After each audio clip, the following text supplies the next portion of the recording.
Good evening, ladies and gentlemen, and welcome back to the inaugural NGS Storm Division cast.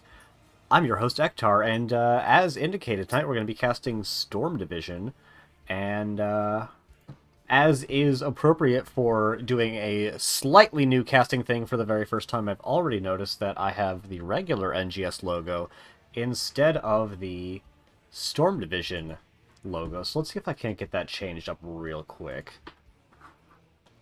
Thank you, everyone, for coming on by, and, yeah, it's gonna be a long one. Nice best of 5 between Bronze6 and Caffeinated Knights. I haven't seen Bronze6 or Caffeinated Knights play since before either of them were in Storm Division, so expect it's gonna be very exciting. I don't appear to have a Storm Division logo, so it's just gonna stay orange, for the foreseeable future. Teams are just beginning to form up in the lobby, and before we get on into the match proper, as we are wont to do at the Ektar NGS cast, we're going to talk how we got to Alterac Pass for map number 1. The coin toss, I believe, was won by Caffeinated Knights. Either way, they had map pick, and they opted to ban Dragonshire. Then Bronze6 banned out Battlefield of Eternity. Caffeinated Knights banned out Tomb of the Spider Queen, and Bronze6 banned out Cursed Hollow. Really interesting kind of disparity in the map bans. Caffeinated Knights banning out some of the most macro-heavy maps, whereas Bronze6 banning out kind of the more team-fighty maps, and Caffeinated Knights going into Alterac Pass for map number 1. A really interesting pick. Actually, a relatively high macro map, but a very different kind of one. Wherein Dragonshire and Tomb, you tend to have a lot of just fighting and soaking out and not a lot of, like, big old team fights. Alterac Pass tends to be a map where you have very distinct phases where you go from macro to macro plus a little bit of team fighting into just straight team fighting. And whichever team is better able to manage that tempo will be the ones likely coming out on top in the end. Hello, everyone. Welcome. Appreciate seeing all of you in the chat. Looks like we've got readies from Bronze6, we got readies from Caffeinated Knights, just as soon as the captain's hats are thrown into the correct positions, and hopefully we should be getting on in here in just a moment. If anyone is more familiar with my regular casts and is seeing any slight differences, there should be 2 of them, other than the fact that we're casting on the NGS channel. The map pool for Storm Division is slightly different. There is no Sky Temple here, so the strip on the bottom is slightly smaller. And we have a best of 5 series as opposed to the normal NGS best of 3, only typically getting best of 5s in the deeper rounds of playoffs. Yeah, as kind of stated, Alterac Pass, even when the objective comes up, it's not like a lot of maps where you really want to get to the objective first and secure it. Because it takes so long to actually cap the objective, you tend to have this de-emphasis of at least initially getting the objective, and teams will try just very lightly to get the objective, and instead will spend a lot of time just making sure they get ahead on the macro, try to get a level lead or get a pick, and use that to try to get some time on the objective. Already seeing some really interesting bans coming out compared to what I'm used to. The Genji and the Zeratul in particular, not common bans down in the dregs of Div A. Junkrat, however, that's a common ban everywhere, and especially on Alterac Pass, you have virtually infinite stall on points, so no big surprise seeing that get banned out here. For anyone wondering, I will probably stop the prediction before the entire 15-minute timer has elapsed. I just wanted to get it up and get it going nice and early so that I didn't forget to do it later, but if I don't forget to close it out, then you're going to have a hell of a long time to bet and see who's going to end up coming out ultimately on top. Maiev getting banned out as well. I know Kira plays a hell of a Maiev, so I always like seeing these particularly targeted bans come out. I don't know if the assassins banned out by Bronze6 are targeted or if they're just really strong at the higher skill teams, but I think they're quite good. Both those heroes kind of enable a lot of high aggression pick comps. And Sylvanas, not a high aggression pick hero in most compositions, but that Black Arrows is just insanely good for you know, just hecking off to bot lane and turning off towers for a little bit. Hogger Brightwing coming out. I don't know if there are two more standard heroes in the game to be picking up here. Brightwing obviously incredible for that global presence, which, as mentioned, is so good on this map because of the constant focus on macro, and Hogger is... I mean, he's just great. I never see a Hogger. It's 2 target bans on Icy. Ooh, that's really interesting. I'm looking forward to seeing what Icy both picks up in this game and is able to get in subsequent games in the series then. Yeah, Hogger's just incredible. You're never unhappy to see a Hogger, frankly. Blaze picking up his namesake hero, as well as Danny picking up the Anubarak, so very stun-heavy composition coming out here from Bronze6. Can enable a heavy dive style, but isn't necessarily... required to be played in that way. And Anubarak can actually be a very nice defensive tank as well, and Blaze... Mongoose cleared... Mongoose enabled shield mode. I wonder what that's about. Yeah, Blaze, obviously, with the jet prop, can be either a great engage, great follow-up, or a great defensive peel, as well as Bunker is really strong defensive heroic. You don't tend to see a lot of combustion, and I don't really expect to see it here, but Bunker drop is just incredible. Double global comp coming out from the side of Caffeinated Knights. I like this quite a bit. I always love, on this map, especially picking up a second sort of solo lane capable hero. Falstad obviously fulfills that role very well, Hogger filling the primary offlaner. You'll actually see a lot of Sergeant Hammer on this map for exactly that same reason, and I feel like Lunara can serve that role serviceably.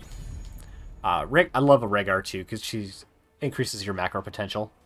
Pressed something apparently and undid it. Yes, you turned on shield mode, which basically lets you increase the level of chat moderation that Twitch does automatically for you to some preset level. I stand ready. And finishing it with Vala. That's a big thanks I hate it from me. Vala, she's so good, especially on this map, which tends to go pretty late. Because once you get to 20, Farflight Quiver makes Vala nigh unkillable. Although with Anubarak and Rewind, maybe Daniel will be up to the task of getting to Vala, but frankly, I doubt it. Mongeese, not known for their stability, I highly disagree. Mongeese are incredibly stable animals. If they weren't, they wouldn't be able to murder cobras. Alright, once the game finishes loading in, I'm going to go ahead and close that prediction, so by the time you're hearing this, predictions will in fact be closed. No portrait synergy advantage over to either team. Big unfortunate.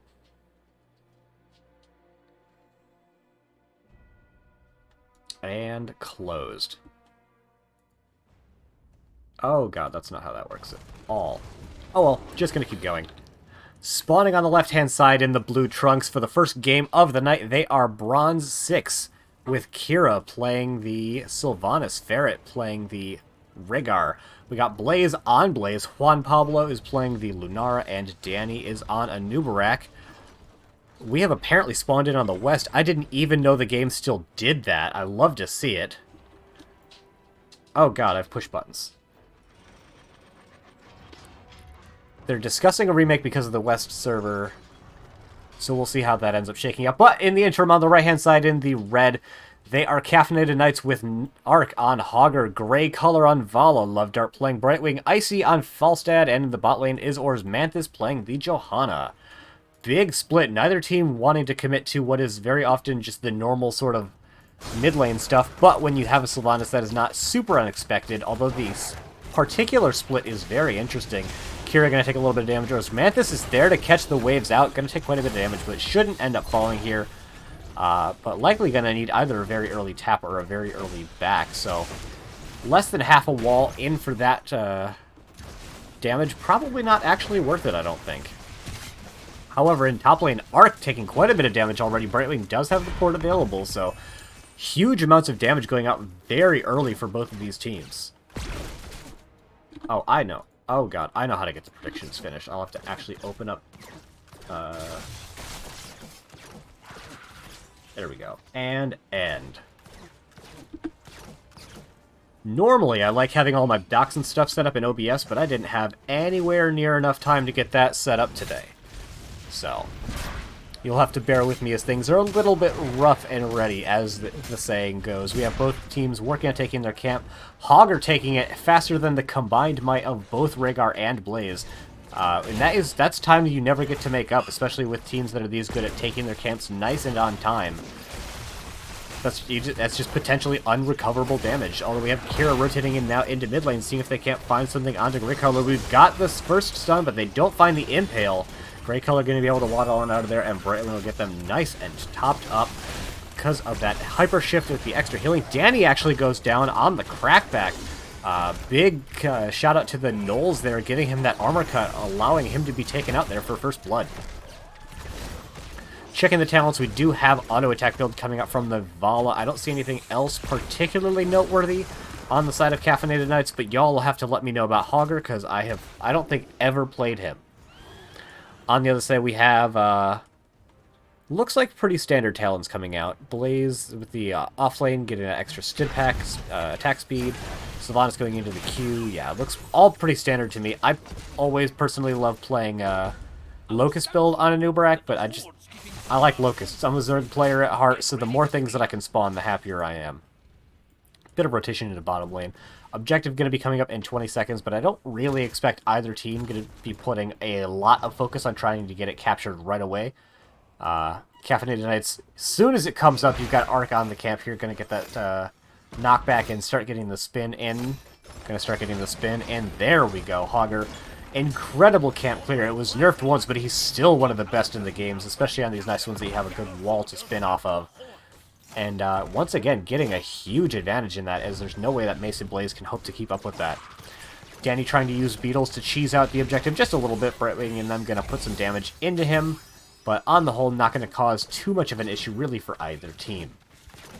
In the top lane, Icy is getting chased down by Ferret and Kira. Gonna have to fly out. Is able to get the very short fly, but requires a top-up from Love Dart. Probably not going to offer too much of an opportunity for Bronze6 to actually make anything happen, as their opponents are picking up the level 7s just a little bit sooner. Danny going for an engage onto Orzmanthus. Orzmanthus not even a little bit concerned, however, as they did have the Brightwing nearby to keep them nice and topped up, and the D-Shield just in case everything went wrong for them. Much better clear. Not only did Caffeinated Knights take their camp quicker, they also cleared their opponent's camp quicker, so going to get a lot of damage into this front wall. We can see Danny's trying to cheese out the objective a little bit with Beetles, but isn't quite getting the lineup for it. Is going to get it started? No, Orzmanthus with that extra blind is going to get the interrupt. Brightwing boarding on up to top lane to make sure Icy doesn't get pushed in too hard. Both teams at this point having taken a full wall in differing lanes. Juan Pablo is starting to put some good damage into bottom using the, oh, it's not unfair advantage, right? It's Nature's Culling, yeah. The nature to get that extra damage onto minions, going to clear those waves really well and start to put damage into bottom wall. And this is exactly what I talked about, with both teams really not trying very hard to get the objective. Getting camps out and continuing to extend his lead on the camps is Arc on the Hogger. A little bit of a scuffed spin, but got most of the damage out of it anyway, so not losing a whole heck of a lot in there. Brightwing is going to be porting in so they can make sure to get the objective defense, and Juan Pablo going very low. Grey Color not quite able to chase him down.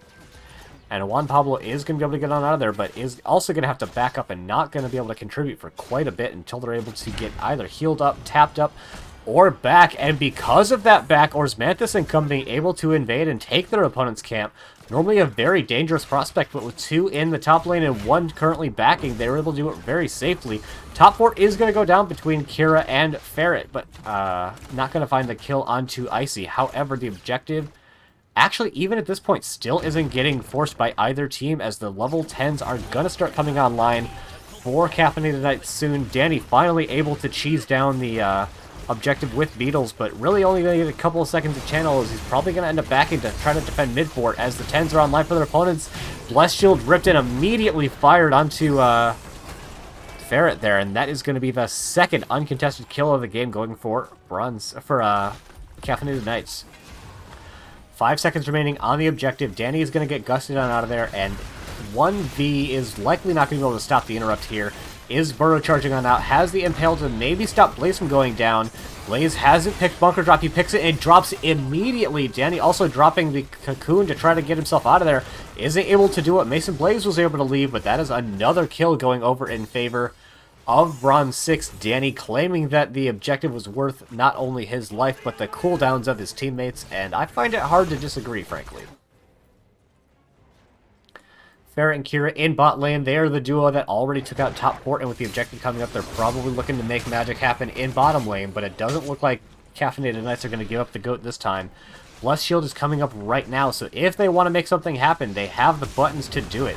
For Samantha's and Icy defending in bottom lane, we have Vala. Looked like they were rotating down, decided against it. Mason Blaze is going to make the rotation, however. Love Dart ports down, and the objective is down to about half in bottom lane. Hogger is clearing top, which means that only Vala is clearing in mid right now. Bottom fort rather is going to stay alive and only taking about half damage.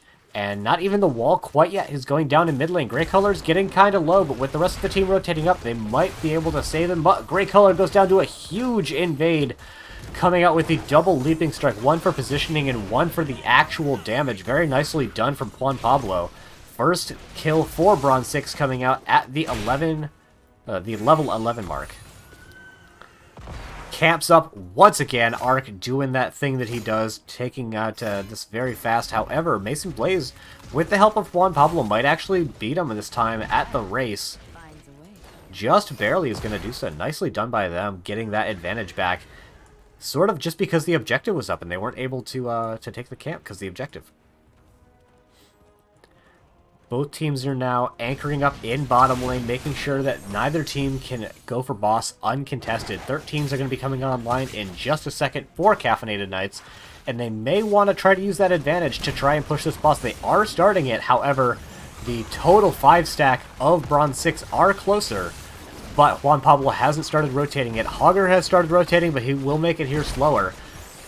Boss is starting to fall. Mason Blaze looking for the backline. They're still down that level 13. The Unstoppable comes out and stops the Cocoon from coming in, and that's a really nice play. Gonna allow that boss mostly uncontested. Brightwing ports on mid to make sure that Arc can't get forced out of lane too far. Gonna work on clearing that camp as the 3-man is still working on pushing down bot, looking to try to even up some of the pressure in bottom lane.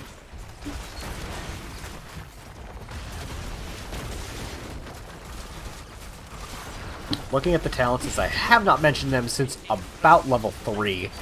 Abolish Magic coming out from the Lunara. Look to see a lot of interesting potential plays coming out from her with that. Continuing of the full auto attack build on the Vala. And Brightwing, is that? I think that's healing. It is extra healing. Okay, so standard build coming out from Brightwing. You do see some deviations, but I definitely still consider this to be the normal Brightwing build, and we also have the normal build coming out from Rhaegar. Camp now getting picked up by Rhaegar and Lunara instead of the more traditional Blaze as it has been this game. And Arc is going to be taking a Grey Color, looking like they wanted to try and make something happen. Everyone off map right now is going to allow some opportunity for Kira to maybe get some damage into bottom fort, but Icy is here just in time. Kira does pop the black arrows, is however going to work on porting out. Icy has the roll in. Brightwing comes in to keep Icy nice and topped off, and Kira is going to go down. Juan Pablo is going to be able to leap out. Is going to stay alive with the power of the Ancestral Healing, the Cocoon as well, but definitely a big trade-up in ult economy for Caffeinated Knights. And with the man advantage that they find themselves in having with bottom lane, they're looking to get some damage into this bottom fort. I hadn't mentioned it, but no subdue quite done yet, no subdone if you will, for Johanna, but even if you never cleared that talent, at any time that you hit 2 makes it extremely worth it. Or Samantha's starting to get kind of low, but is still looking to play pretty aggressive until Mason Blaze walks in. Icy decides we're not going to take this fight. Mighty Gust everybody on out of there. Fort stays alive for both teams in bottom lane.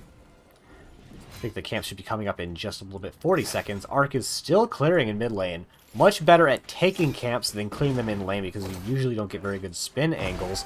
And that's going to allow the opportunity for Mason Blaze to come in and start the objective. We're definitely seeing a lot more priority on taking the objective from the side of Bronze6 compared to Caffeinated Knights, who have spent a lot more time soaking and attempting to force teamfights. We have the Cocoon coming out onto Hogger, only really buying a little bit of space. Grey Color is going to be able to flip the objective back.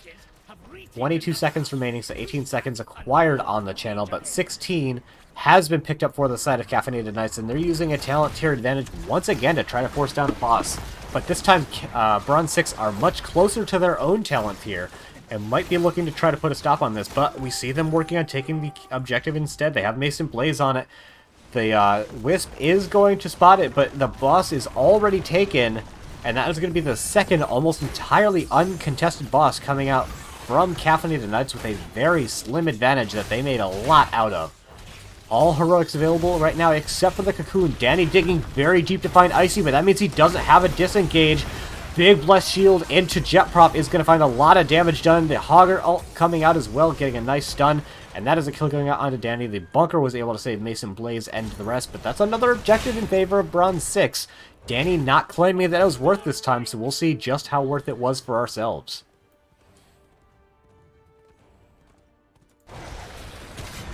Boss is cleared in the top lane. Let's see where they decide to split out from here. Normally, you tend to split in the boss lanes. Mason Blaze and Kira may be looking to try to find something on Osmanthus. Kira really the one trying to force something to happen, but without the rest of the team there for support, they aren't really finding anything of substantial value. And it looks like they want to just split mid and let top push for itself. Aren't getting a nice little bit of damage onto Kira. Still no Blessed Shield to stop Kira from just walking on out of there, but in a couple of seconds when that comes up, they really need to watch these very face-forward kind of engagements that they're taking. Looked like they may have considered splitting out Kira, but they bring him on back for the ensuing teamfight as we have the 5v4 that Bronze6 want with Hogger in top lane. They haven't been able to force an engagement to happen just yet. We do have a web rep coming out onto Falstad, but they don't find anything substantial from it. Or Osmanthus with a really nice peeling ult is going to stop Bronze6 from engaging any further, and that is, I think, just one fort off of a level 16 objective, so not, I think, the damage that Bronze6 were really hoping for off of that.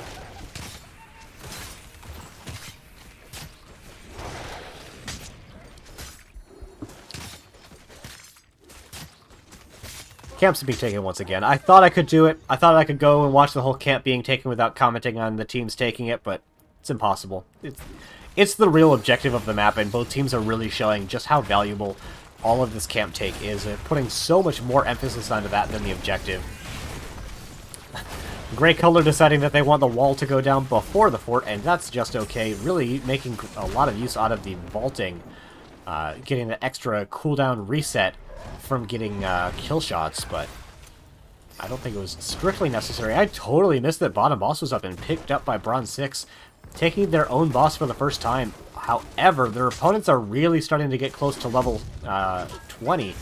Mason Blaze is going to find Grey Color in the bush here. Really, this is the time that Bronze6 would like to make something happen, but I really doubt that the members of Caffeinated Knights are going to allow them to make something happen, as they are very nearly on the level 20s. They want to get that big power spike, and I really suspect that Bronze6 in the next couple seconds should be trying to back out. Actually, a really big engage coming up from onto Osmanthus.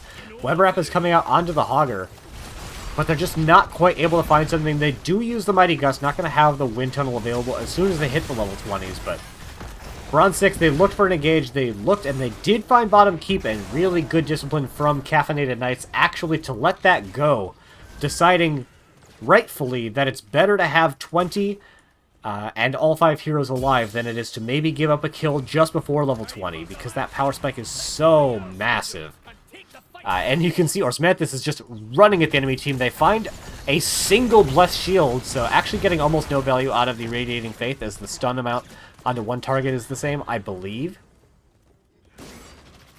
1.75. So it increased the stun by 0.25 seconds.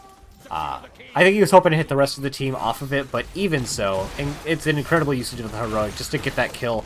This is the first time that we see Caffeinated Knights really forcing themselves onto the objective. They actually take their opponent's camp as well, so just that one kill in level 20 is enough for them to step very far out onto the map and start getting a ton of value, pushing into mid with their opponent's siege camp. We have the camp being taken by Ferret and Kira as well, but Caffeinated Knights are already on their doorstep, and the objective is almost certainly just going to go in favor of them. We have the backs coming out now from Kira and Ferret, but I don't know that they're even going to be in time to save this keep, as their own 20s are here now, but without Juan Pablo for the next couple of seconds, I don't know that they can keep this keep alive. Yeah, there it goes. That is the first keep for Bronze 6 going down, so 1 keep down for either team. Slight advantage to Caffeinated Knights, as they still have both a fort and a keep in mid lane to their opponent's 0 buildings in that lane, so a lot more potential pressure building up for them in that lane. We have Blaze extremely far out in top lane clearing. This is going to be really good for them if they can manage to hold on in bottom lane. We've seen, I think, the 20s for long enough. We're going to go ahead and hide them for the time being, as very likely when the objective finally gets here, we're going to be seeing a team fight. But the lanes were pushed out so far for Bronze 6 that it's been a very long time for the objective to actually start coming down here. Unlike on Tomb, you don't have the case of the objective losing health over time, so the time doesn't buy them all that much, but it does buy them time, which allowed for Mason Blaze to get most of the clear in the top lane. We have the 5v5 under the keep with the objective now. Orzmanthus got wrapped, but got brought back out very quickly by their team. Still looking to try to make something happen on this mid keep. A lot of damage going into Hogger. Stun, stun, stun. I have an alarm going off that I don't know what it means. We're going to go ahead and silence that. Hopefully it doesn't come back. Lot of buttons pushed. Basically all the buttons for both teams, but not getting the keep down. And that's a really solid defense coming out from Bronze 6. Taking just the teensiest little bit of recoverable core damage. So now, taking inventory of where we are after that fight, we've got 3 buildings up for Caffeinated Knights. We've got 2 buildings up for Bronze 6. So obviously an advantage in number for Caffeinated Knights, but I think the real tale here is that they have 2 buildings in mid, which I think might be more valuable than having 2 uncontested lanes, but I have not done the math to see which of them is going to end up being more valuable. We have the 5v5 in top lane. There's not a lot for them to fight over. They're basically both making sure that the other team can't take the boss, and I don't think either of them really should be trying to force this down right now. There's nothing that... It's too even of a fight. Both teams could win or lose off of exactly that boss, and both teams deciding it's too even. We don't need to take this risk right at this point. We do have Caffeinated Knights. They're on the boss. They have their Falstad split out, but he does have his global available. Bronze 6 going for a very deep wrap. Mason Blaze is going to miss the initial jet prop, but a big stun silence combo coming out from Bronze 6. Gets Love Dart very low. The rewind coming out to find another stun onto them, and they get brought down. The Gust is going to secure the kill onto Lunara. Danny gets healed up very nicely with that double Ancestral coming out. Kira looking for damage into Grey Color and Arc. They don't find it, but Orzmanthus getting kind of body blocked in there by the bunker. 1-for-1 trade, but I think that the heroic ult economy favors... The ult economy at this point favors Caffeinated Knights, but the overall health bars favor Bronze 6, as they're going to use that advantage to get on the objective once again. Gonna go ahead and bring the 20s back up, just in case you've forgotten. We do have the Farflight Quiver, which makes it oh so hard to actually engage on the Vala. We did see the rewind coming out to try to chase them down, but really they ended up forcing the Brightwing more than anything. And ooh, actually the Burn Notice? I always want to say Incinerator Gauntlets. That's the lower level one. Alright, we actually have some big pressure mounting in the bottom lane, but as we all know, 1 lane worth of pressure does not end on this map, even with a camp, so all of this bottom lane pressure doesn't really accomplish anything. Top lane pressure does. It starts putting pressure on the keep, but we do have the Lunara coming up just now. Brightwing's back to stop any substantial damage from going into that top keep, as well as tangentially to pick up that soak there. Danny missing the Impale. He's actually pretty low right now. If the members of Caffeinated Knights decide to make something happen, there's not a lot that Bronze 6 would be able to do to stop Danny from going down here, as they don't have the Ancestral quite yet. Grey Color looking for some damage is barely not going to get Danny, who's down, I think, probably to double digits worth of hit points at that point.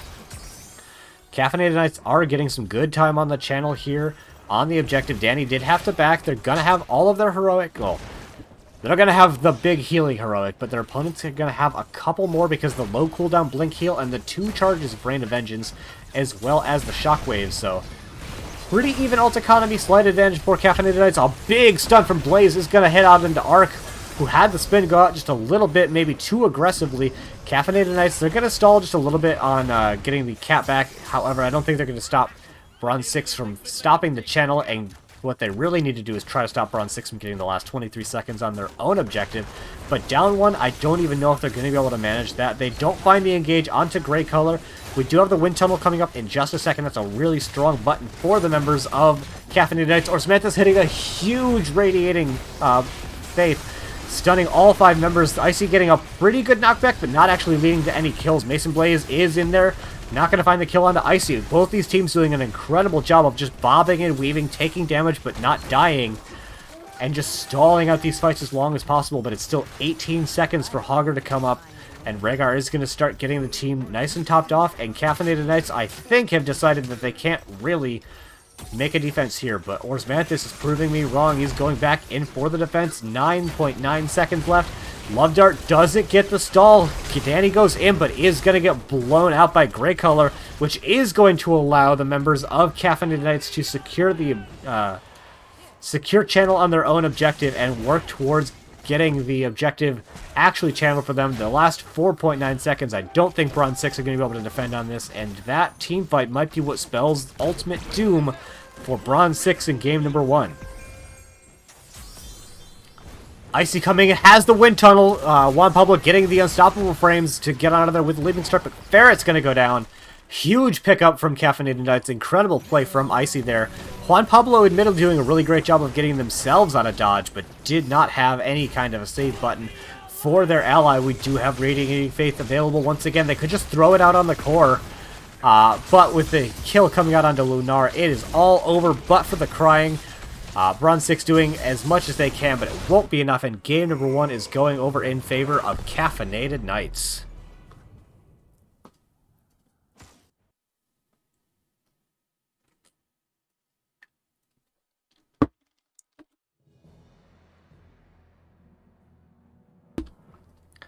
Alrighty, checking out the numbers as we here are wont to do.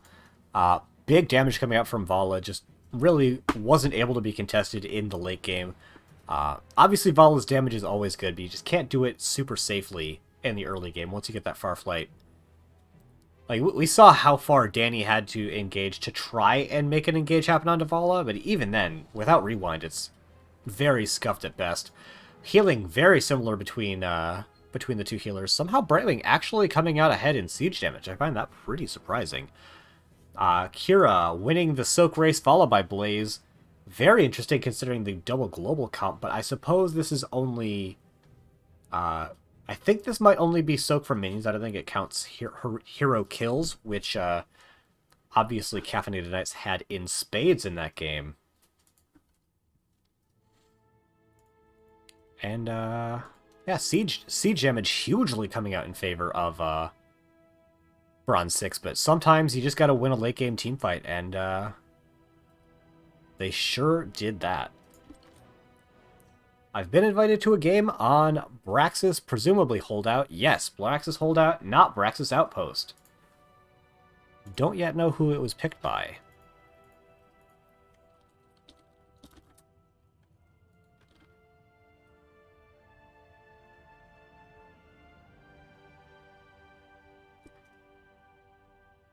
I've been informed by Danny that Bronze7 have picked Braxis Holdout. Really interesting. I was unaware that they had a sister team. Also, I just love seeing the slow shift away from first pick meta. I think we're actually in a map pick meta right now. Like, there's obviously some very good first pickable heroes, but they don't have necessarily the same win the game potential as we've seen in some other first pick metas. So I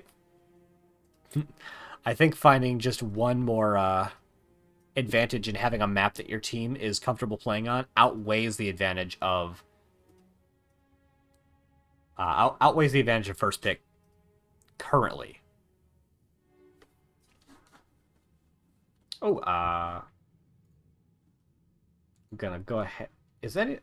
Are there any mods in the chat? Mod check. I see Blue. Blue, or Mongoose, if you're still here, would you mind knocking out the predictions? I don't have it set up in OBS for the NGS chat, so it's just a little annoying. Actually, can I type it? Let's see. Oh no, I can get it. Nice. Yeah, I just have to do it via chat commands. We need another glass of water from Orsmanthus. You're not even the one talking about the game, Orsmanthus. You're not casting right now. That's my excuse for not talking. Speaking of, I'm gonna take some water now. Awkward silence incoming.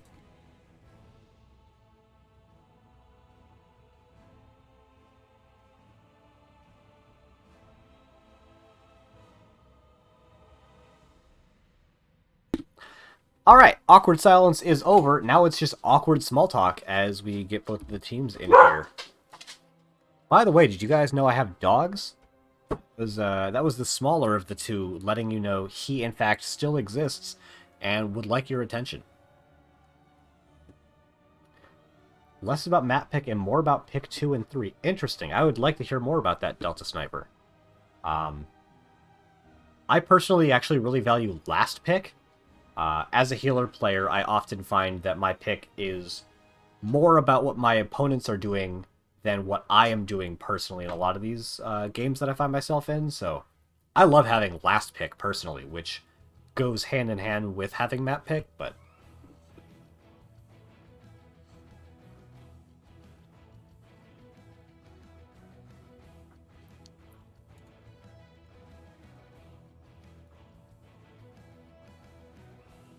how'd people bet in their predictions? 1K versus 940. Very close bettings. We got a gift to Goon.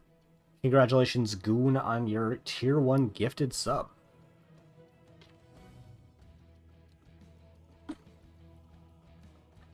I think technically I actually get paid out a small part of all of the subs and stuff that come in during the cast, so if you do want to sub or throw bits at the channel, wait until a more deserving caster is streaming here, and then do it. Still waiting on one for Caffeinated Knights. Never mind, we do have the R's. I think I said an R, I'll say it again just so they really know what's up. Going into potentially the most different map from the last one. Do I think that's true? Yeah, I think that's probably true. Braxis, hold out. So we're on Alterac Pass.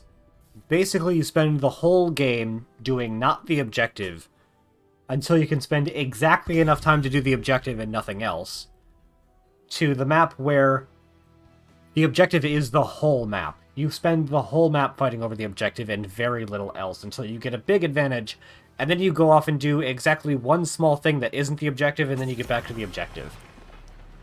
We do have Kira's Maiev getting banned out once again. Considering we saw Genji's Zeratul banned out on the big, harder to rotate on map, I would not at all be surprised to see them getting banned out on awkwardly small but also big map.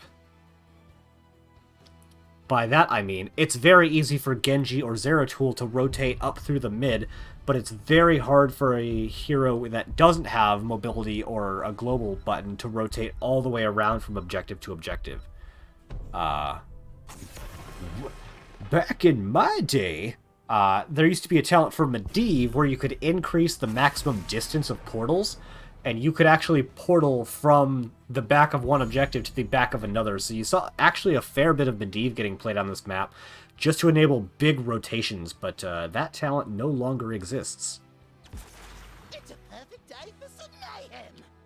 The Junkrat is getting picked up this side. It was banned out last game by Caffeinated Knights, but now that they have first pick, they're going to take the Junkrat. Phoenix getting banned out. If someone can explain the Phoenix ban, I'd be impressed, and also, again, I'd love to hear it, because why? Actually, someone tell Bahamut. Phoenix actually got banned out.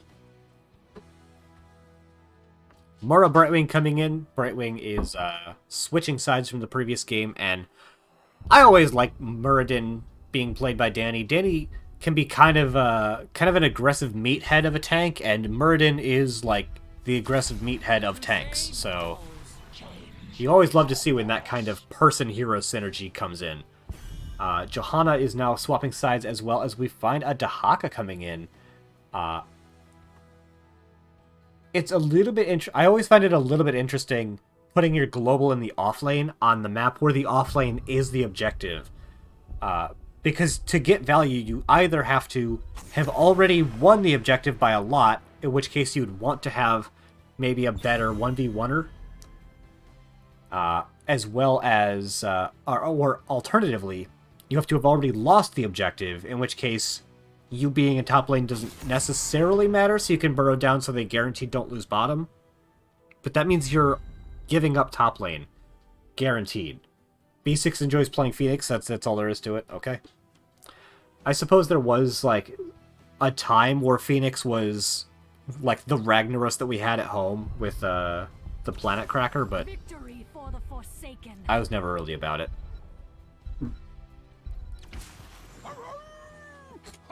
Hunt them down. I think so far only Kira is playing the same hero from the previous game. Gul'dan getting banned out. I think this is the only map where that makes sense. Just the amount of clear that he brings is really strong, as well as he just has really good poke, and you can just force tanks off of the objective point over time. We've got a Whitemane game. I love Whitemane. She's probably significantly my favorite healer currently. And I really like seeing her get played. Cassia getting picked up, a nice consistent poke damage dealer, and Deathwing. That's another very slow but capable global coming out for Bronze6. And because I remember just in time, we're going to go ahead and get another prediction started. This time it's not going to last for 15 minutes. It'll last for 2 minutes. So go ahead and throw your channel points into the void. I mean, bet them among your fellow Twitch chat viewers for fun and prizes. There we go. Overlay was not changing like I told it to.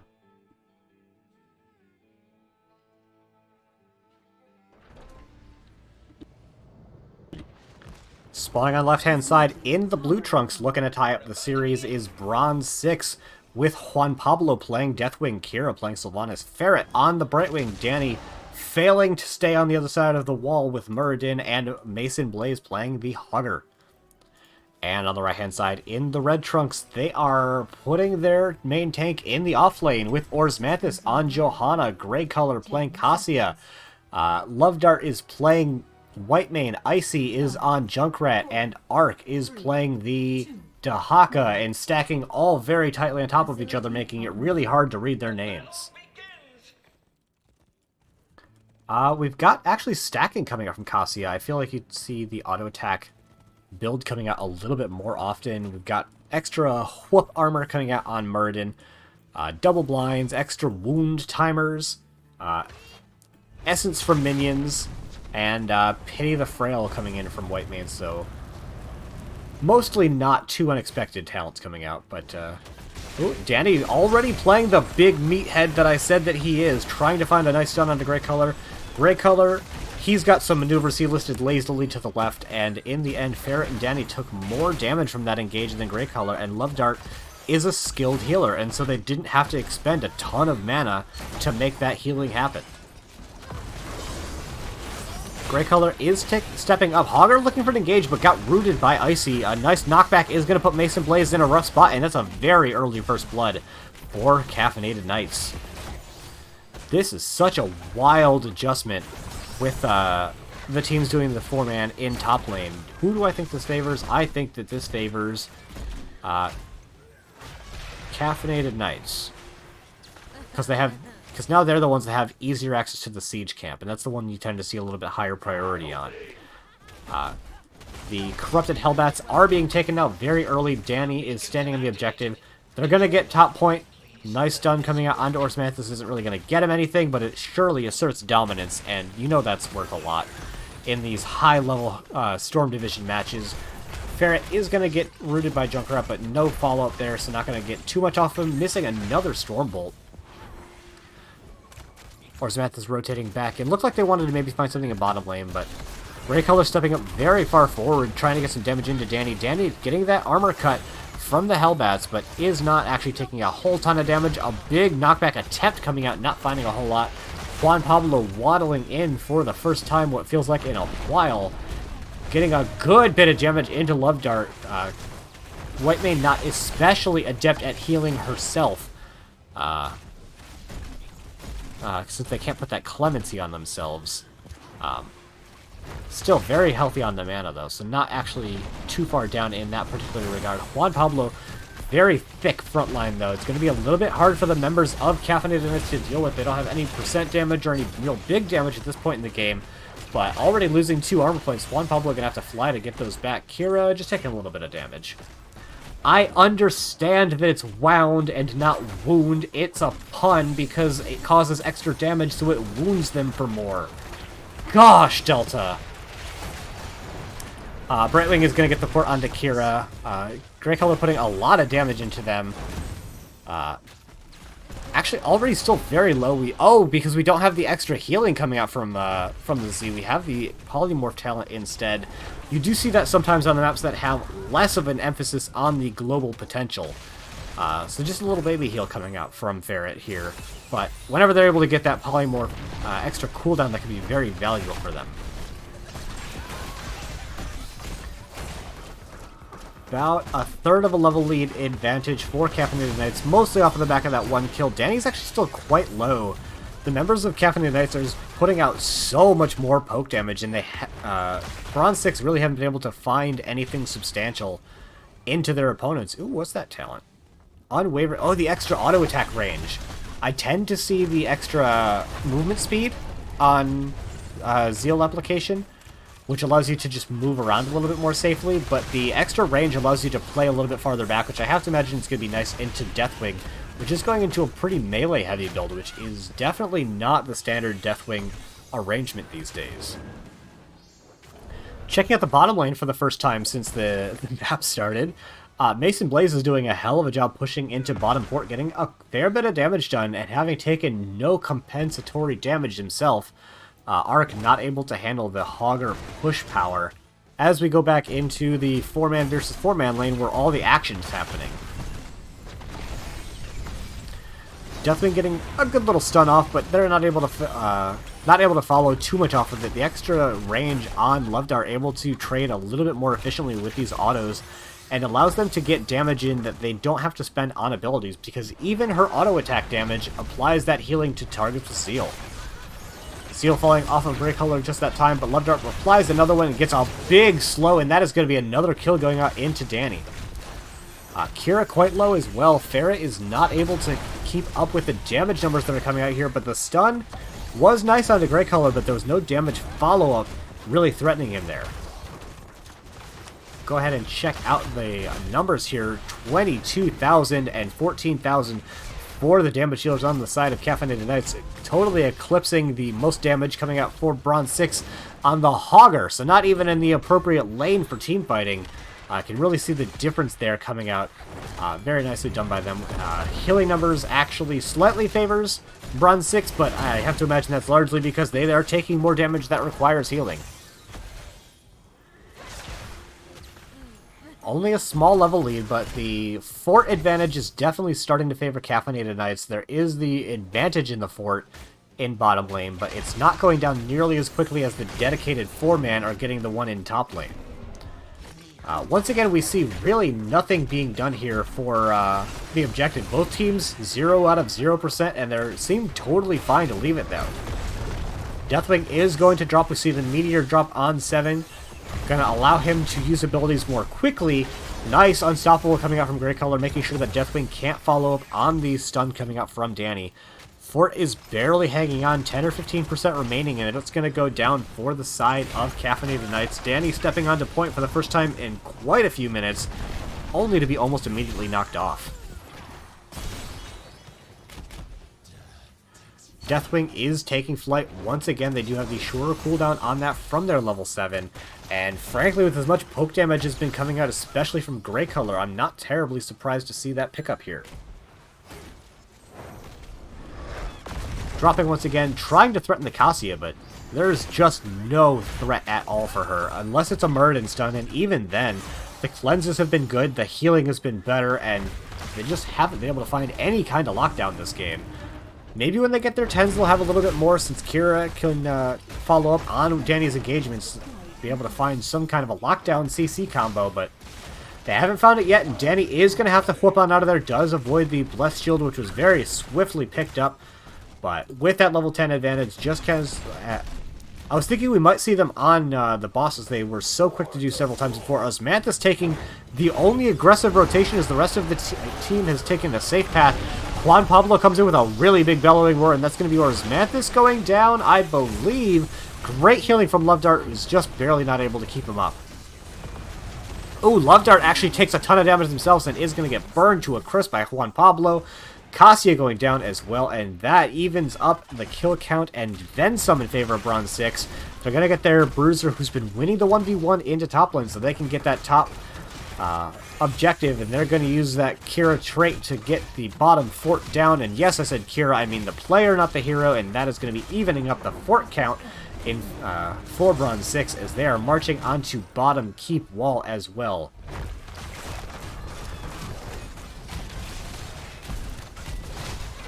Alright, Bronze6 appear to be backing off. Blessed Shield is available, but only likely to find Danny.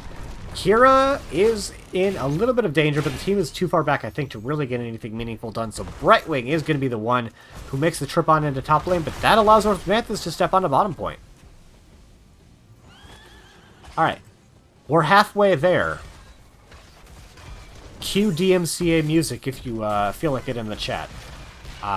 We do have the members of Caffeinated Knights until level 10 exactly. They've been winning the team fights, but now it's really been Bronze6 time to shine. They'll have all of their heroics up in just a moment.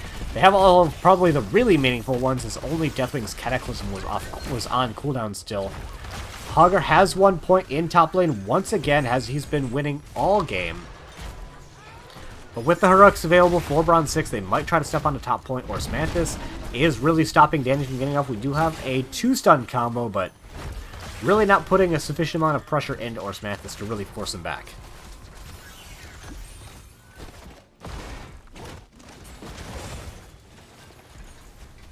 Camp getting picked up by Bronze6. Juan Pablo stepping at a point because no one can force him off with anything except for damage. Though to be fair, Grey Color in particular has not been lacking in the damage department yet in this game. Polymorph comes out, the stun from Danny is missing, so Grey Color is going to be able to get on out of there. All the heroics still available for both teams. Juan Pablo is able to step on point, and they do get another start to channel. That is ticking up in favor of Bronze6. Arc coming down to make it into a 5v4. Valkyrie misses, and the bottom point is going to be flipped back over. Big damage coming out into Kara. Hogger is going to start getting some damage done in compensation in top lane. Dahaka is going to have to waddle back up into top lane. Big damage coming up from Juan Pablo, finding it into Grey Color. They get a stun into stun. They're in kind of a rough spot. Love Dart is going to have to push some big buttons to keep them alive. They are able to do so, but that is the opportunity that Bronze6 needed to finally, at 10 minutes, 35 seconds, secure the first objective of the game. I had said that this is a map that all you do is fight for the objective, and that's kind of true. The bottom lane was consistently won by Bronze6. The top lane was consistently won by Caffeinated Knights, and so neither team was able to get the objective because they were both fighting for it, but it's a very unexpectedly long time before either team actually picked it up here. Big Zerg wave pressure is building in bottom lane. Hogger has basically already cleared it in top, looking to try and now just 1v1 onto Hogger, it looks like. As he is finding a good bit of damage, Arc is going to waddle on out of there with the that Brush Stalker speed. And Looks like the members of Bronze 6 are in pretty much full retreat. Juan Pablo does have Cataclysm to get out if necessary, but doesn't appear like it should be necessary. We have Mason Blaze getting the port in from Brightwing, seeing if they can't find anything into Arc. Arc does get dropped out of stealth. Kira's here as well, and that looks like it's very likely going to be a kill going over in favor of Bronze 6, as there's nothing Haka can do at this point. I meant Dahaka. Nothing Dahaka can do at this point. That will allow them to pick up their camp, but their opponents have already taken their own camp, as well as they're taking the siege camp. Camp for both teams. 4 kills to 2 in favor of Bronze 6 at this point. But other than being up about 2/3 of level in XP, not a huge advantage to either team, as building numbers are exactly the same. Dropping the Blessed Shield onto Juan Pablo so that it turns onto Kira. Really nice play coming out from them. Ferret taking a lot of damage from the rocket ride, but is going to be able to tap up nice and healthily. Danny as well popping the Avatar. They're trying to see if they can make a counter engage happen, but it doesn't look like the members of Caffeinated Knights are going to give it to them. Level 16 is going to be coming in just a moment for Bronze 6. In the previous game, we saw that Caffeinated Knights were willing to rip a boss with a small talent tier advantage, and it's going to be not a very small talent tier advantage for Bronze 6. Is there a full level advantage going into 16, arguably the 3rd most powerful talent tier after 10 and 20. Not being so bold as their opponents, instead looking to try to make an engagement happen. We do have the shockwave, it does miss. Kira throws out their ult, that also misses. Danny missing their stun, thankfully not throwing out an R button at least. But that's a lot of ults down for a failed engagement for Bronze 6. Grey Color's in a pretty rough spot, but Hogger doesn't have the knockback. Juan Pablo is going to drop. If they can get a big bellowing roar, this can be an incredible team fight. Only hitting out onto the healer Love Dart. They did pop their heroic, and that is going to be them going down. Basically, every R button pushed on the side of Bronze 6 is going to yield them 1 kill. And that's a great timing on that kill. It's often not worth popping that many buttons for 1 kill, but with the objective coming up right now, it will allow them to start getting an initial channel on it, which can be very worthwhile. Starting to put some damage into top lane. Oh, Ferret. I didn't think he's actually going to get that port on out. And with the Brightwing showing up and getting that poly is going to stop Cassia from walking away. Another kill for Bronze 6. They're just starting to snowball their advantage.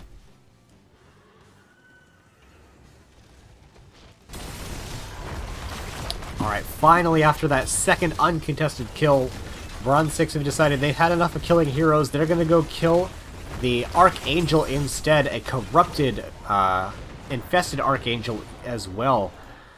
Danny is holding on to the point, and I think Caffeinated Knights know the team is likely headed on up, but surprise, they're not headed up, they're headed down. Arc this time not going to avoid all the heroics. Kira getting theirs, Blaze getting theirs, and that is going to be the objective and a kill going over in favor of Bronze 6. Everything going in their favor in game number 2. Archangel and the Zerg pushing in the same lane. You love to see it if you're a Bronze 6 fan. If you're a Caffeinated Knights fan, not so much. Deathwing is in the sky. I think he'll probably land in top lane. Nice stun combo coming in. He does land there. Actually lands on the other side of the wall and can't get on out. Isn't even able to pop the Cataclysm. A huge unforced error coming out for the side of Juan Pablo. Troll drop indeed, and that's going to make this defense a lot more powerful for the side of Caffeinated Knights. We do see Love Dart popping their fanatical power to get that extra damage and therefore healing into their teammates. Bottom fort going down even to only an 18% Zerg. Keep does go down, but frankly that was never going to be saved. Even if Bronze 6 put up even the tiniest little offense, it was really nothing that Caffeinated Knights were going to be able to ever actually keep alive. But not losing anything more and actually picking up a kill on a Deathwing is, I think, even better than they realistically could have hoped for.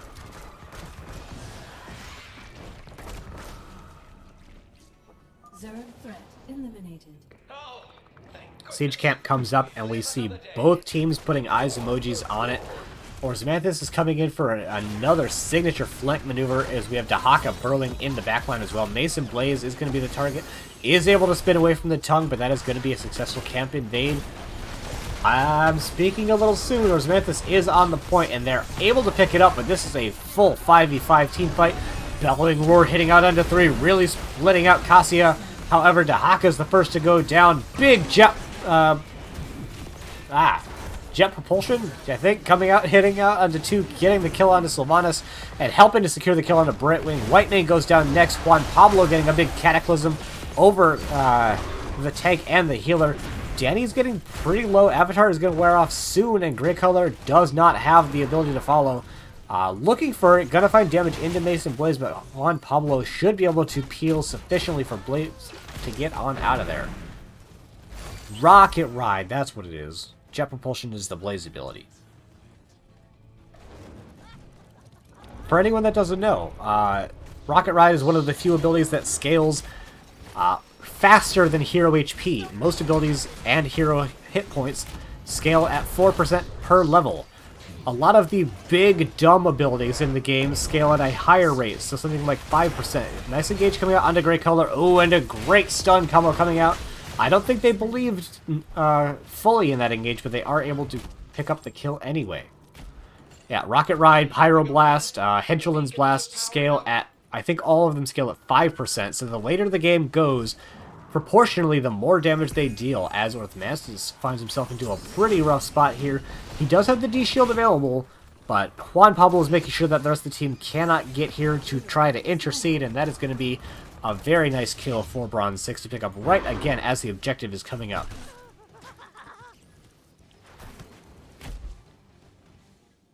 Caffeinated Knights working on this camp, deciding that they didn't want to deal with a potential Bronze6 invade, so they're just going to cede position on the map. By the way, I still have a dog. He's here in the room with me. If we have any incredible donors in the chat, perhaps we'll set up the webcam to pick up the dog bed. But that'll certainly be a between the games thing. We'll see how that ends up going. Camp getting picked up by Bronze6. They did do the invade eventually, but now that they've got the 20s picked up, there's no way Caffeinated Knights are going to step in and try to make a defense until they get their own level 20s. About the time that the objective starts spawning in the lane. Is that documented anywhere? You can almost certainly find it on Heroes Fire or the Heroes of the Storm wiki. I don't know if it's documented particularly well in-game, however. Objective pushing in the bottom lane. 20s, we've seen them now for the side of Bronze6. We're going to hide them until Caffeinated Knights get their own. Orzarantha stepping up to get a little bit of a stun onto Danny. Not going to find a whole lot. Kara throwing out their newly upgraded basic ability. Doesn't find anything, but going to have it up very quickly. We had Dahaka in the top lane, seeing if they could make anything happen with the Zergwave, but they weren't able to find anything. A huge engagement coming up from Danny, and Juan Pablo going to find the kill onto Whitemane. A big fear coming out from Juan Pablo as well, throwing everyone into disarray. Kira finding a great amount of damage and finding the kill into Orthmastus. Grey Color finding themselves on the wrong side of big damage at this point in the game. Arc is going to go down, and that's going to be game number 2 and the series going over in favor of Bronze6. But KDA Gamers, Grey Color getting the kill onto Dahaka just at the last second. GG, well played, and we got a series, folks.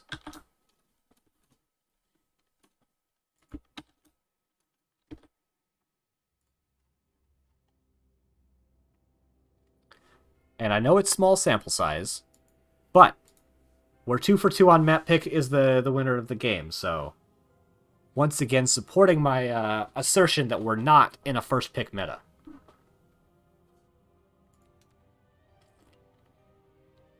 It sure felt like Cassia was chunking through the damage this game, and you can really see it here in the post-game screen.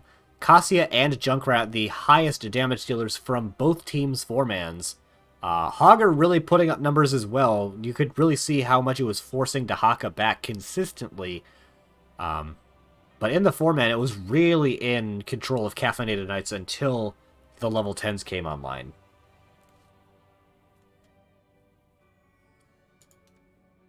Bigger healing numbers coming out from Ferret, just like in the previous game. But also like in the previous game, I think this is largely because the team just took more damage. That's unfair. Because Caffeinated Knights dealt more damage. So there is more healing to be done. So able to be put out there by Ferret.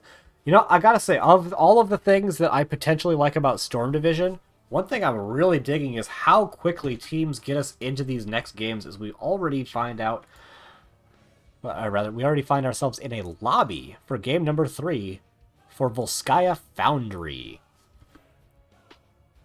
It looks like Bronze6 have picked this map, as I see first draft team for the side of Caffeinated Knights. So, we'll see if the first pick, is able to win out, or if map pick continues to be the meta.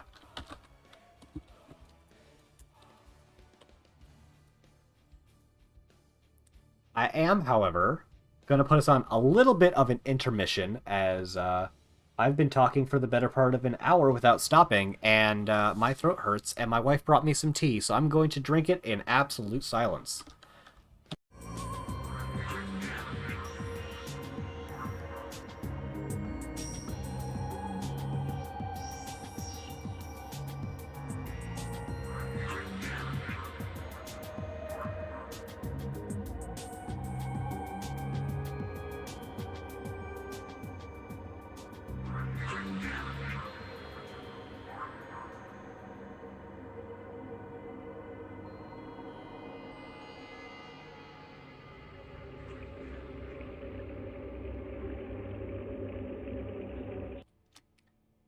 And we're back.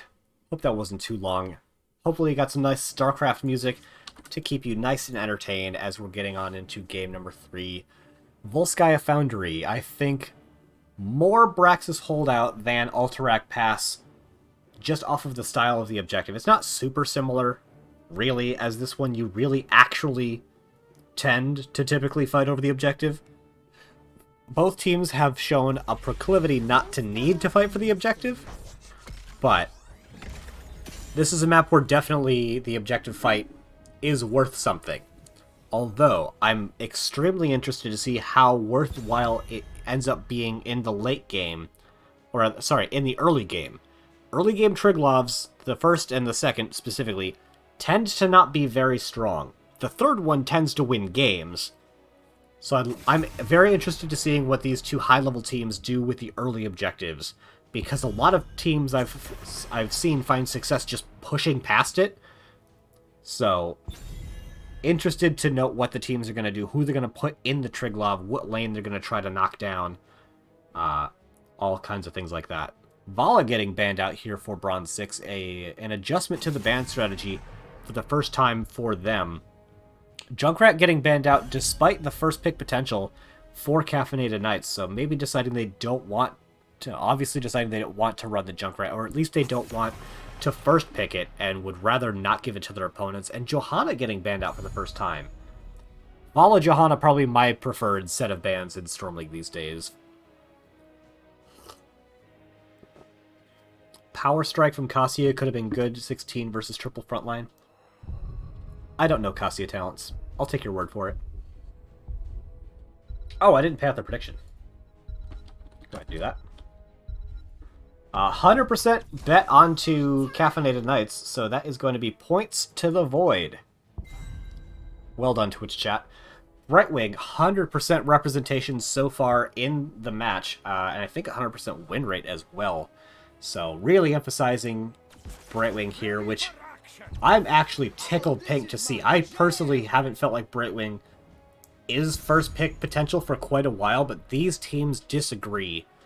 So I'm just loving seeing all the Brightwing play. Brightwing is my favorite healer in my heart, as much as Whitemane is my favorite for my fingers to actually play.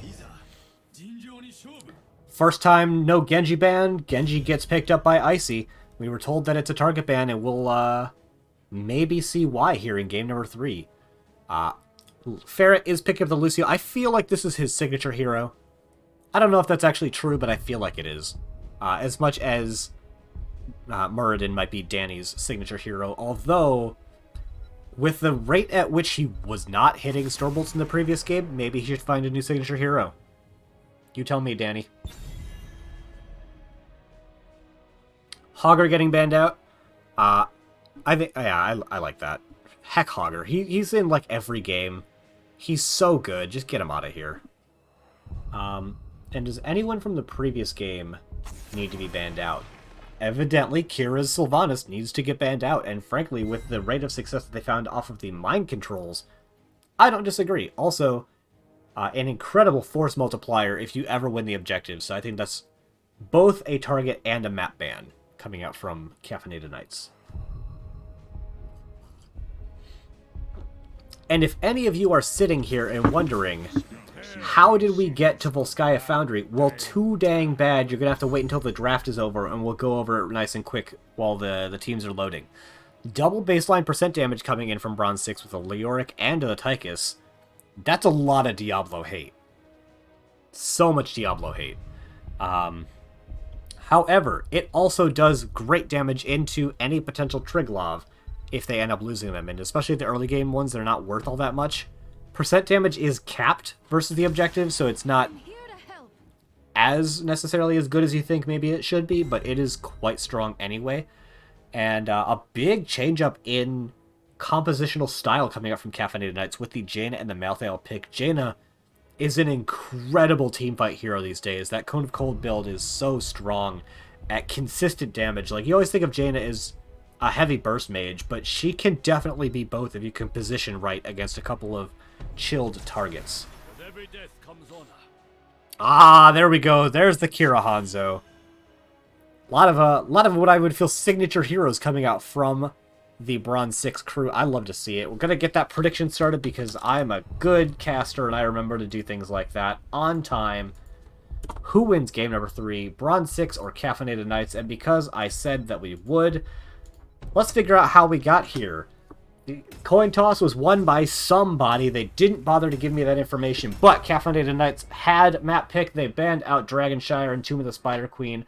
Bronze 6 banned out Battlefield of Eternity, Cursed Hollow. Map 1 was picked and won by Caffeinated Knights. Map 2 was picked and won by Bronze 6. And we have picked Volskaya Foundry for game number 3. We'll see if that trend carries on as we get on into game number 3. Spawning on the left-hand side in the blue, they are Bronze 6 with Juan Pablo on Tychus, Danny playing Muradin, Blaze is playing Leoric, Ferret on Boostio, and Kira on Hanzo. Danny jumping that wall once again, blowing up mana. Everyone's jumping the wall, Icy, I saw that. Playing the Genji. Ark is playing, I can't even tell, that's Malthael. We've got, heck. We've got Orsmanthus playing Diablo, Love Dart on Brightwing, and Grey Color on Jaina. They are Caffeinated Knights. Checking out the level 1 talents as we are wont to do. Brightwing is going into the phase shift. We've got the activated ability, Don't Fear the Reaper? Fear the Reaper. Oh, that was very close. Both tanks playing around this tiny little vision right there. Very nicely done. Neither of them could see each other, but they had great vision around the area. Both fully in engaged range. We do have my least favorite talent on Lucio, the Party Mix getting, or Party Anthem, yeah, Party Mix getting picked up. Gonna give him that extra big area and also mana, which maybe matters sometimes in the very late game. Scatter build coming out from the Hanzo I don't think is a particularly big surprise to anyone, and Run and Gun is actually a bit of a surprise. I don't see this talent taken very often. I think it's the least common of the 3 that I see. And nice engage coming out from bottom lane. I didn't even see that. What's the cap on percent damage on the objective? I have no idea. I just know that it is capped. I also know that Cursed Bullet doesn't hit vehicles. I see that every now and again. Someone tries to Cursed Bullet like a Triglav or something. It just doesn't do anything. Both teams doing a really good job of getting right on their objectives. I think slightly probably faster for the side of Bronze 6, but Genji, if you can actually land all of the shurikens, does a very admirable job, taking it almost at exactly mirrored times. A little bit of damage going on to Danny, but with the power of the second wind is going to be able to top themselves off nicely. Big wave clear coming out from Grey Color. Icy is getting in just for a little bit of damage to make sure they can pick up the XP and regen globes, but not find anything super substantial. Neither team particularly looking to fight at this very early portion of the game until they can do it in a kind of outnumbering fashion. Thank you, Jakey.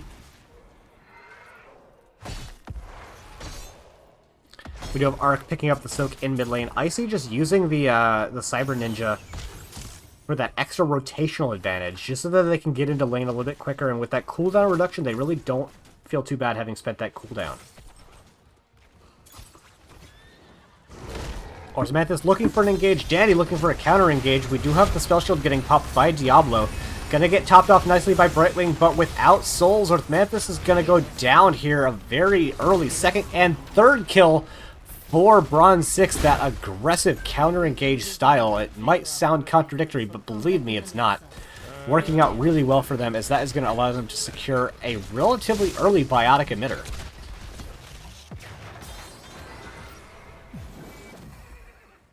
Both teams looking like they're going to go ahead next and take their siege camp so they can get it pushing during the objective. And Danny going to get very early channel percentage. And like I said, this is definitely a map where you don't want to just ignore the objective. If you leave it alone, it's quite strong. Oh, big engage coming out onto Kira. That is going to be the first kill for Caffeinated Knights. Brightwing coming in to try to get on the action. Just a little bit too slow, though. Presumably was going to try to poly the potential disengage with the natural agility, but I think the stun combo was just enough that wasn't going to happen. The objective timer is already picked up by Bronze6, but losing that kill on Kira, they're going to have to cede positioning, which will allow Caffeinated Knights to start getting some damage in. Danny going for a dive. Polymorph is going to stop the first stun. The knockback from Ferret does stop Danny from upping his Stormbolt hit percentage, but they find the kill anyway. Checking bottom lane. Arc, this is a very good 1v1 for Malthael. Icy coming in to make it not a 1v1. I don't think they can actually Swift Strike to try to get the kill there, but is just a little bit of extra kill pressure. Danny stepping out of the point just to make sure Caffeinated Knights can't flip it. Although down as much health as they are, not going to be able to really step on this point for too long. Although they're not actually forcing Danny off. Both teams working to take their camps, but actually much, much quicker this time for the side of Bronze6. The one hero whose talent that I should have mentioned so far, but have not, are Jaina. We do see her going into that Lingering Chill Cone of Cold reset build, which has gained so much popularity recently. At least it feels recent to me. Orsmanthus is taking quite a bit of damage. They do drop the turret, the biotic emitter and turret getting dropped by the side of Bronze6. Going to be enough to force Caffeinated Knights to back on out, as well as the damage having already put into Orsmanthus. Biotic emitter is going to go down, but there's still a turret on the very far side for Bronze6. I don't know if it's going to come into too much effect, as that's kind of out of position, but we'll have to keep an eye out to see if it ends up doing anything. Does High Five cleanse Last Rites? Last Rites is not a crowd control ability that can be taken off with Unstoppable, so no, I don't believe that it should. We do have the contested coming out for Caffeinated Knights, as we have the pause coming out from Grey Color. Not sure what that's about, but we're going to throw us onto the between screen for the interim.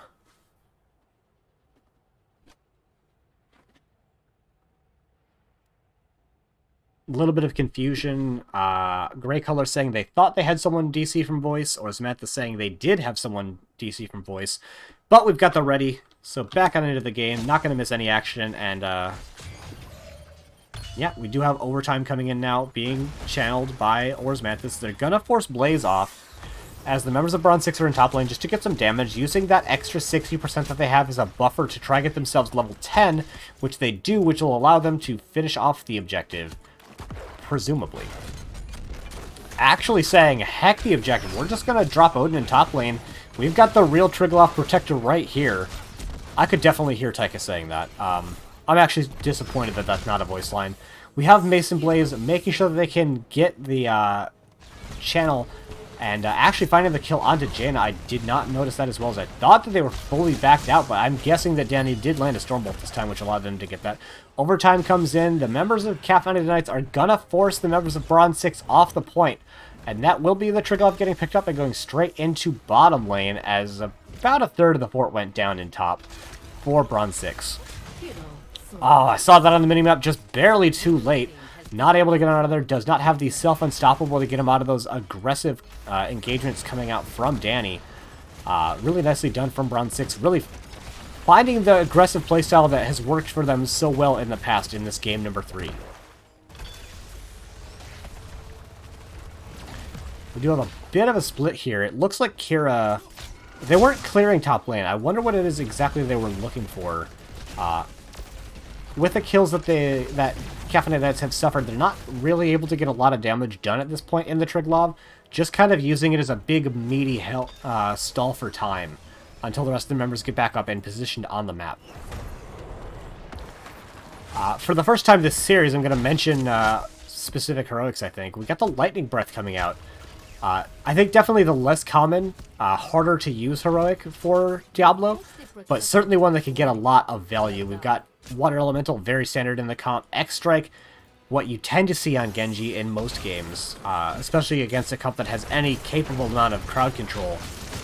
Though, I think it has a little bit of, not anti-synergy, but you would expect in a lot of cases to see the Apocalypse getting paired up with the X-Strike. On the other side, I would say 5 expected heroics. High 5 is maybe the only one that could have been the alternative, but really I think 5 expected heroics on the whole. Camp getting picked up by Caffeinated Knights as once again just dropping Odin for siege damage. 7th Ace, if you're in the chat, tell me how this makes you feel.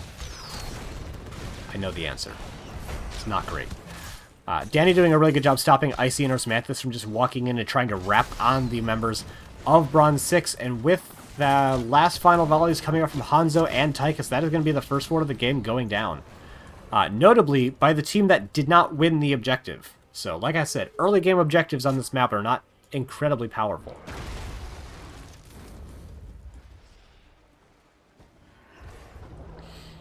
Oh boy, am I going to have to drink a lot of tea to survive this solo cast. We got an engage attempt coming up from Osmanthus. Mason Blaze finds the counter entomb onto Grey Color. The arrow, Hanzo arrow comes all the way across the map, is going to provide a nice stun. Good damage going out into Danny, but the last rites is not enough. We did have Shimada on Shimada Violence in mid lane, and that is going to be Genji, who ultimately is able to secure that 1v1.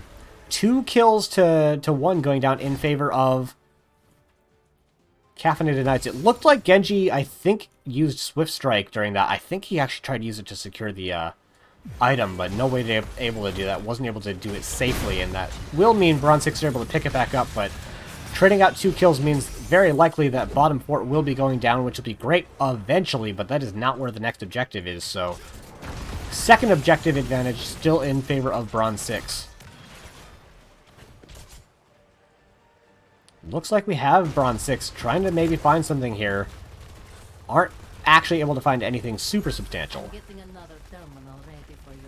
I wonder. We have Tychus's ult available. I was wondering if he was maybe just going to drop it in bot lane to maybe start setting up that third objective, but probably they just want to get to the control point quickly and make a nice go of it. However, with the Malthael, they could just actually stay in bottom lane, maybe try to find some damage there. Both teams not putting a super high priority on the objective. Once again, really just they're being in a place where their opponents are, which could be a good enough advantage in a lot of cases to try to make something happen. Juan Pablo channeling a ton of damage into Osmanthus, who does go down, but so does Leoric, giving a last right stack. Next kill going out onto Lucio and Muradin, and that is a huge trade up in favor of Caffeinated Knights, only losing 80 souls on Diablo. And because he still had kill participation, actually got a lot of souls off of the end of his death there. Normally he'd come back with, I think, 20? 25. Actually coming back with 57 from that kill participation and from some of the Flame Stomp.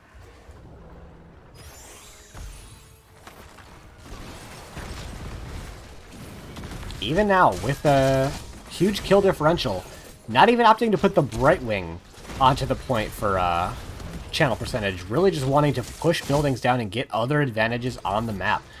Looks like they're considering maybe going for the biotic emitter, but not ripping the camp here, as they're going to take their own camp, but their opponents are going to take their siege camp. However, this has been spotted by Osmanthus. I don't know if the members of Caffeinated Knights can respond in time. They cannot. And that's going to be a really nice pickup for the members of Bronze6 as they once again use Triglav Protector we have at home to start getting siege now in the bottom lane. This will be setting up the third objective, and that, as said before, is often the one that just ends games. Or is Mantis going in for an interesting side charge into the flip on Tychus, but are able to just kind of walk away. Kira giving that extra speed and gonna get the team nice and topped up. Does have my favorite talent in the game, the up the frequency, letting you just put out so many more amp it ups over the course of the time. And that's the one place where Party Mix really does get value, because once you hit that level 16, giving you that shorter cooldown really does mean you can kind of just burn through mana sometimes if you have a lot of protracted team fights.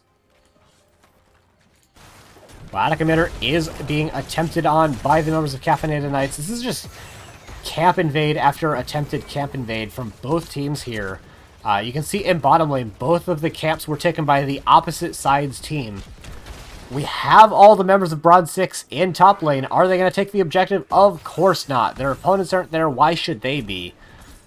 Why should they give up mid-fort when they can fight for it instead? We have the speed engage coming in from Ferret. The Biotic Emitter gets dropped very quickly, which might be enough to dissuade Bronze6 from engaging into this any further. Their camp is up and is started by Mason Blaze. Nope, runs right past it into bottom lane.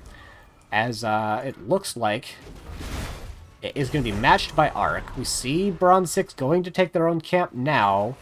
It doesn't look like Mantis and company are in position to invade on it, but they sure were thinking about it. This is like Much Ado About Nothing, the video game. Both teams are playing so aggressive, and they're weaseling out of these small engagements, and no one ever wants to go for the objective anymore. So funny. Big engagement coming out onto Leo. Stun, and Poly, but with Leo, you gotta get the kill, or Leo will always get out of there. He does get out of there, and that is a failed gank attempt coming out onto Leoric. I would say, at most levels of play, even making the attempt is foolhardy, just because it's so hard to lock Leo down for any length of time.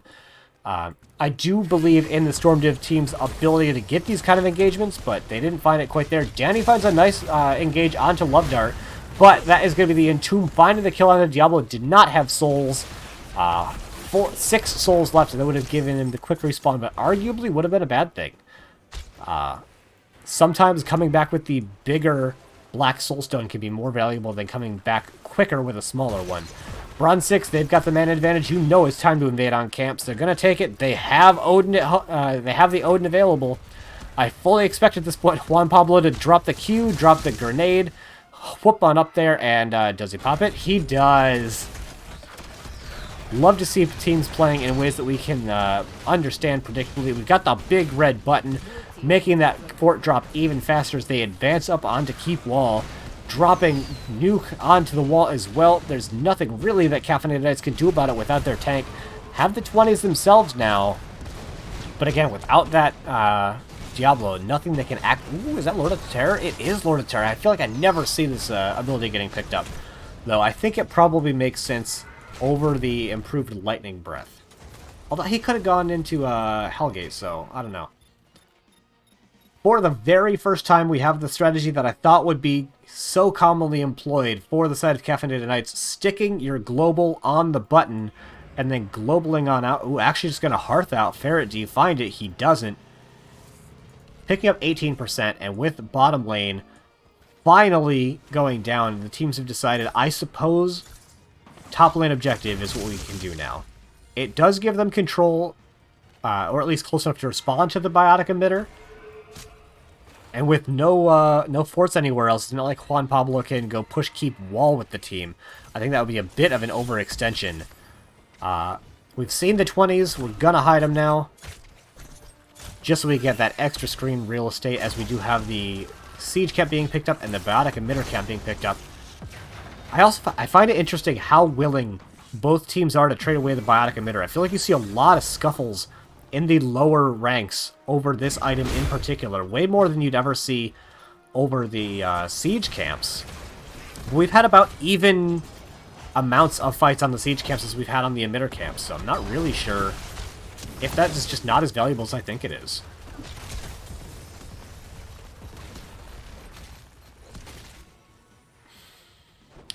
We did see Mason Blaze finishing out on the Mithril Mace. Did he also go into the Spectral Scythe, I think it is? He did. Spectral Leech. Spectral Scythe is a Zool. Both these games, man, it's like actual war. It's 90% abject boredom followed by 10% absolute terror, as both these teams taking really hard, fast fights, and then they just walk away. You break the wrist and you walk away. Once again, we do have camp being taken, but Bronze6 actually channeling some time into the objective. Almost fully, not actually truthfully non-globals. They did not go into the play of the game, going into the Sonic Arrow Stun instead. Mason Blaze making sure that Orsmanthus can't take this aggressive route that he was in fact trying to take. Black Soulstone is getting finished out there.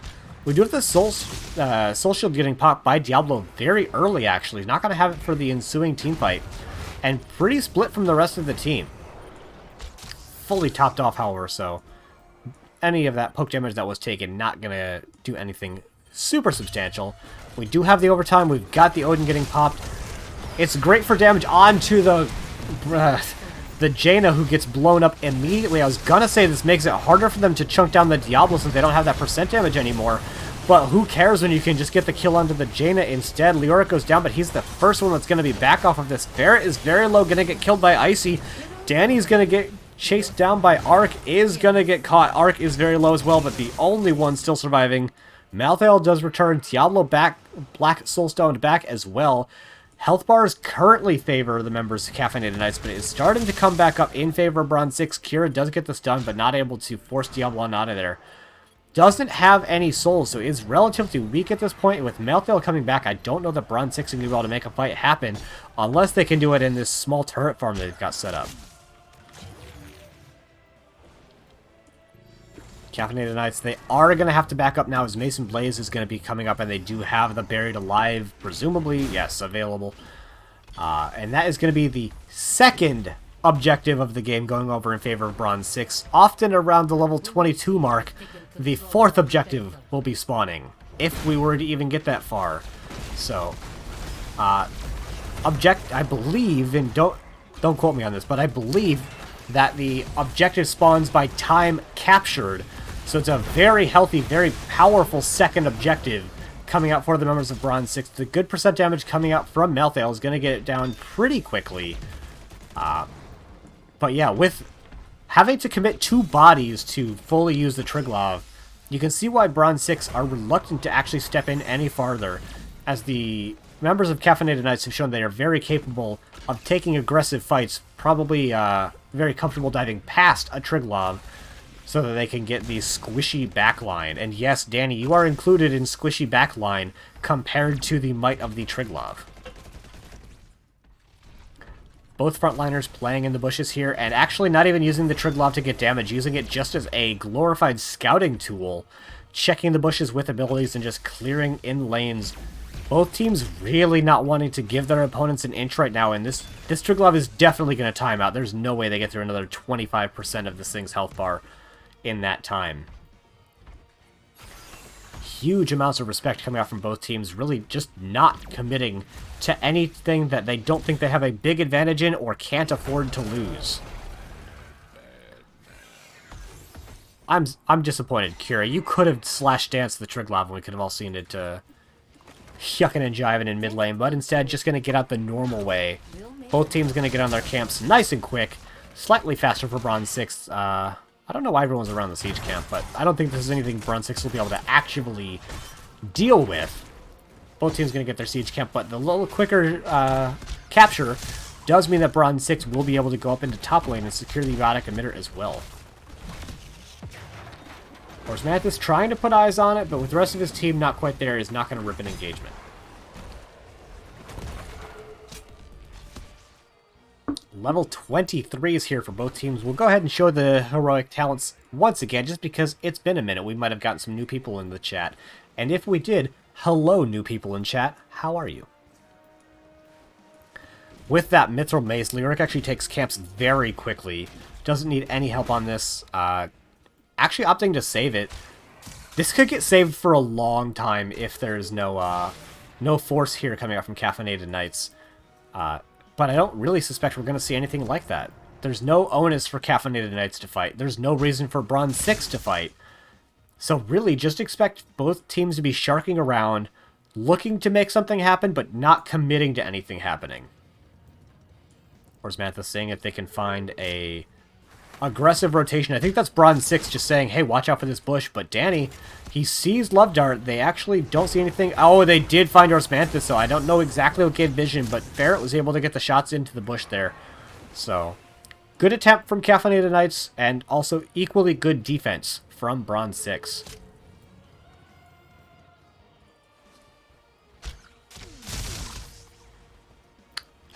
This game is playing out way more slowly than I ever would have guessed. I've had the perception for a long time that the higher you go up in skill, often the shorter the games go because they need a smaller and smaller advantage to actually close the game out.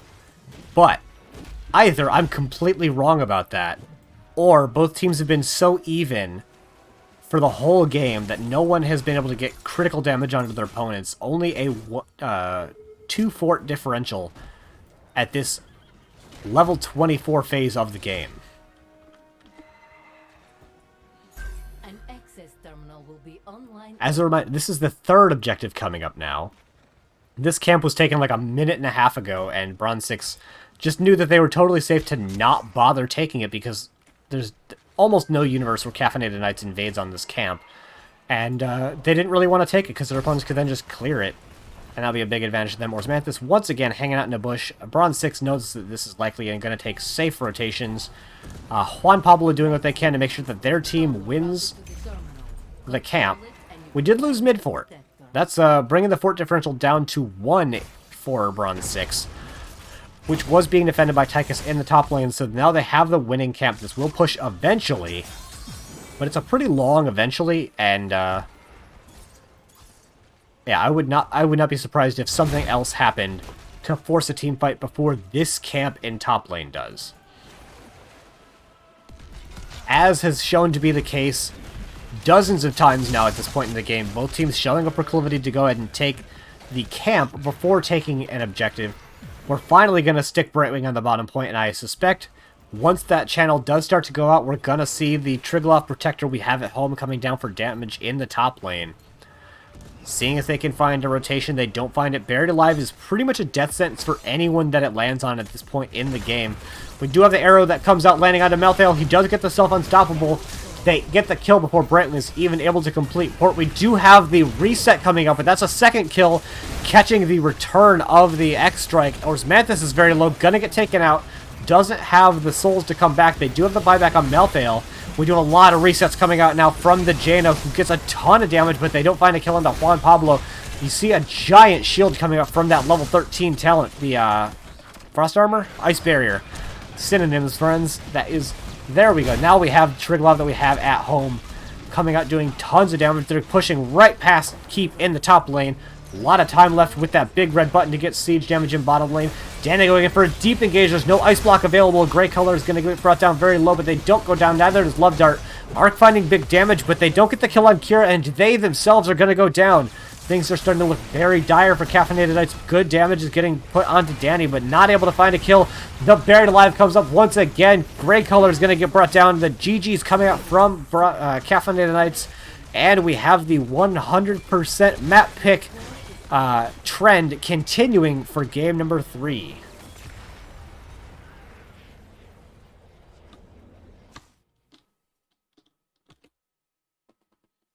Indivisible 37, thank you for dropping the 5 tier 1 gift subs on the NGS channel. Really appreciate you supporting us. Wrong screen. End screen. That's the one we want to look at. This is the one with all the funny numbers like hero damage. Sorry, for siege damage.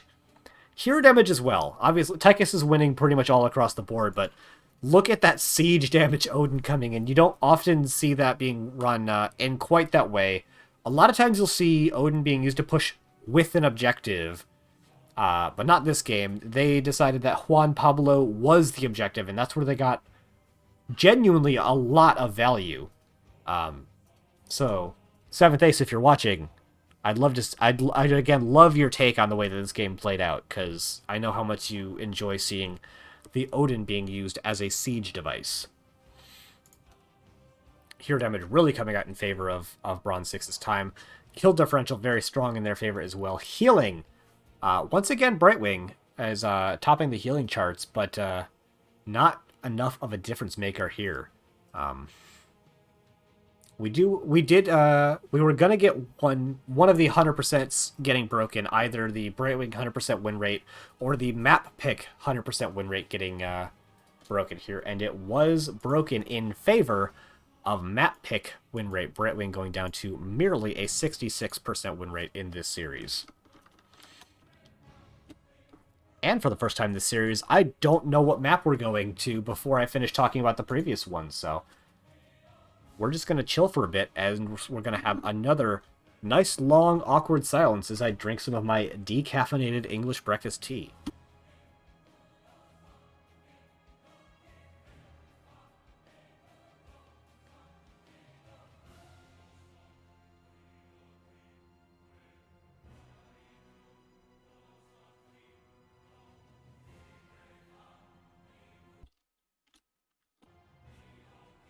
Awkward silence over, and we're back. Still don't know where we're going to end up going to for game number 3. Is Danny in a lobby?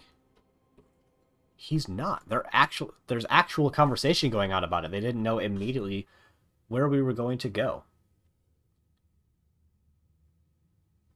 Oh man, because Bronze 6 won games 2 and 3, it's impossible to get a full suite of like full synergy across the y-axis, because we have red winner, red pick, blue winner, blue pick, blue winner, blue pick. It'd have to be blue winner, blue pick, then red winner, red pick. Except after 3 games, if Bronze 6 won them all, we'd have the end of the series. So not going to see that synergy. We do have the map for game number 4. It is going to be Towers of Doom, which I just had to verify real quick was not banned because the name is too close to Tomb of the Spider Queen, and my brain likes to mix the two up. Towers of Doom appears to have been picked, not won, picked by Bronze 6. We do have the first pick coming up from Caffeinated Knights. We have an extra person in the chat. Who is it? I don't know. We don't have an extra person in the chat. I just am currently among the teams and not in the caster spot.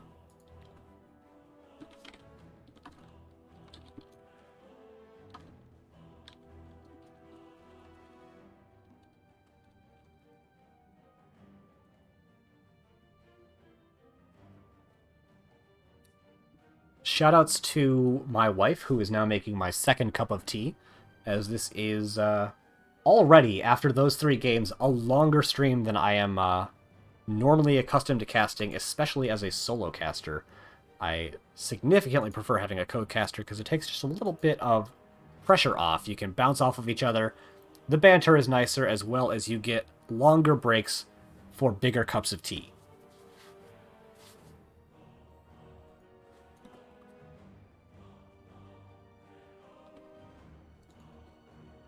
Alrighty.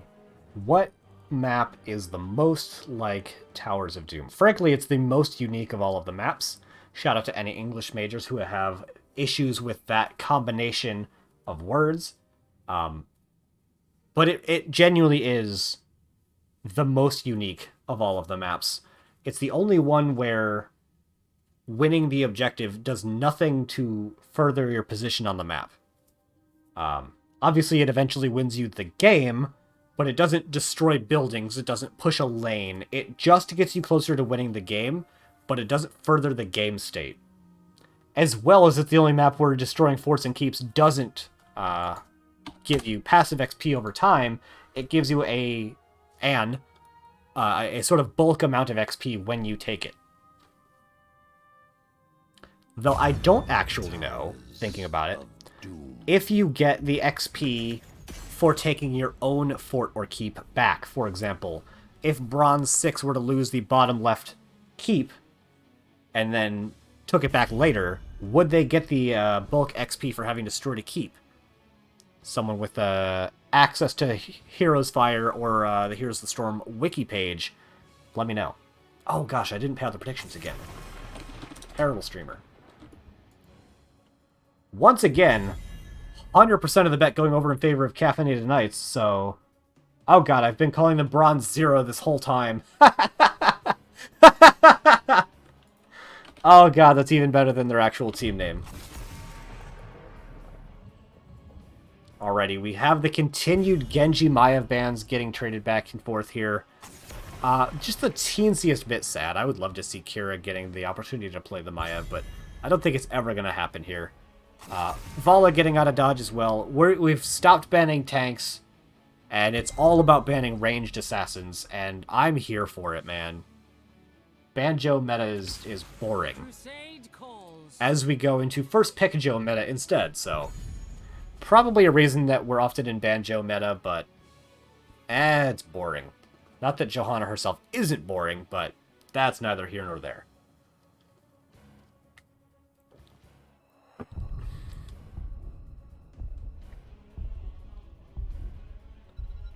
I apologize for the mispronunciation that I'm about to do, but thank you, Tlak Khaled, for subscribing with your Twitch Prime. Really appreciate you supporting Nexus Gaming Series.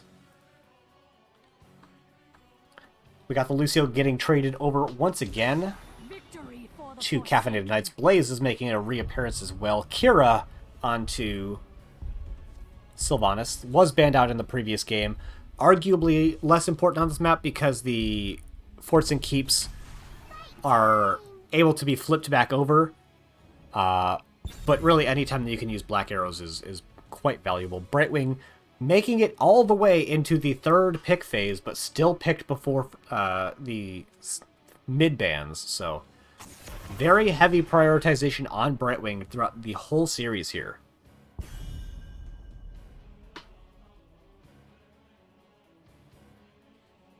Got the Dahaka ban. I love a Dahaka on this map, so seeing him getting picked out of here makes a lot of sense to my lowly diamond brain. Because this is a map where the global potential is very strong. We have the Zeratul, I think hasn't been banned out since game 1, but this is a map where rotational advantage can be very powerful, and Zeratul is a heck of a ganker onto what is normally a map that is played in a kind of double soak style. Blaze very capable in that role. So being able to put a gank onto the double soaker can be quite valuable if you're able to do it without missing any soak or crumbling to the pressure from the opposing team in bottom lane. Hanzo jumping ship for game number 4 as well. A new Barak coming out was played earlier in the series. I couldn't be bothered to remember when because I have a terrible memory. Ask anyone on my team. We play a 3-game series. By the time game 3 is over, I don't even know what map number 2 was. Hogger, obviously an incredible double soaker. And there we go. That's kind of what I was looking for. We have the Tracer coming out. I wasn't necessarily expecting it on Icy, though. Given that we have their Zeratul and Genji getting banned out, I shouldn't be terribly surprised. But I love to see a hero who can put in pressure onto the double soaker.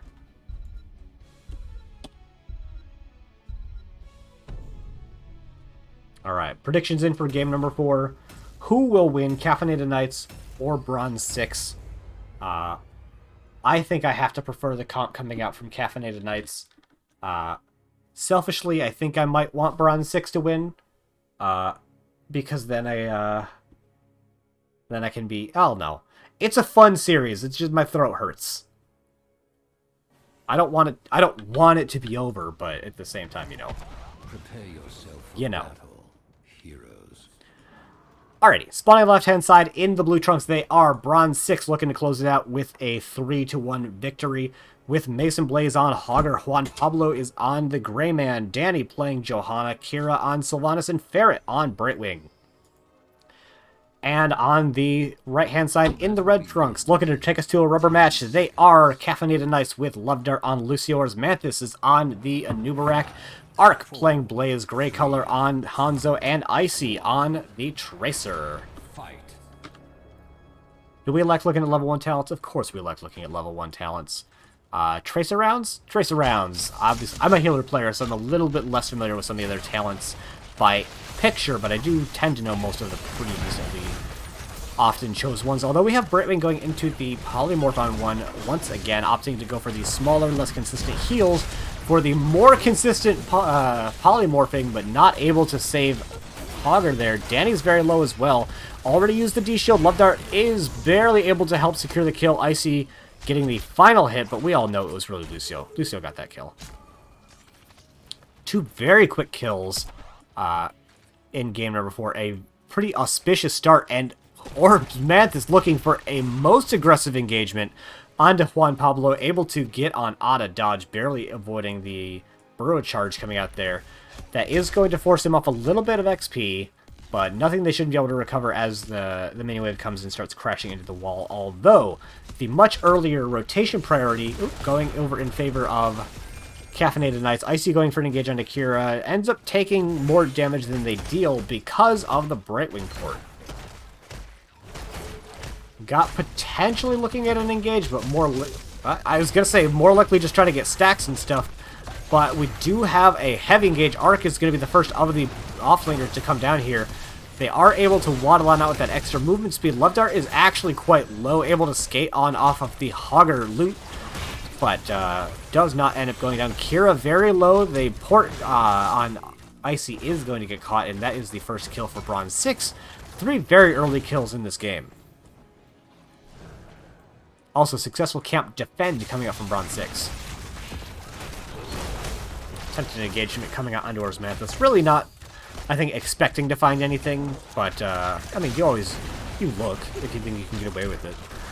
We do have Redemption Hanzo, so really making sure they can get those consecutive auto attacks, and, it is double blinds on Johanna, which is not unexpected, but I think that beyond that, at least until 10, there's not a lot of punish for Hanzo going for these auto attack stacks.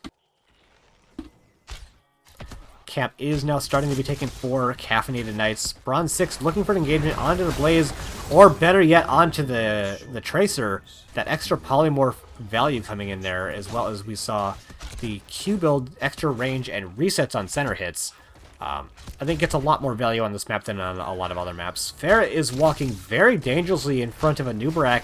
Tries to juke, but does end up still eating the burrow charge, but does avoid the impale. So they are able to get on out of there. Objectives are spawning in the top and bottom lanes. As, yeah, we even have Brightwing in the bottom lane, making sure that they're already here, not even going to bother using the global. And engagement coming out onto Danny, but they are able to avoid some of the follow, and Brightwing gets them healed up. First channel does go over in favor of Caffeinated Knights. They are going to get some stall. They're going to stop Mason Blaze from just a little bit getting out of this, and I think both teams actually spitting their bruises out so they can continue to get the soak. Ferret not getting a reset on that Q hit, but Danny is available to get the next interrupt. Ferret should have another Q available. Not even going in to get the resets, really just making sure they can get close enough to get the hits. We did have Hero rotate up so they can secure the objective for their team without losing out on any additional soak, as Hogger is already on the top camp very early for this map, but it has been spotted by Arc. Not able to get anything done with the knockback, however. Kira's actually going to get interrupted by Icy. Icy is going to recall back on out of there. I don't think they're going to try to make anything else happen, just going for a little bit of extra stall so they can use their strong pressure in bottom lane to try and get some extra damage done.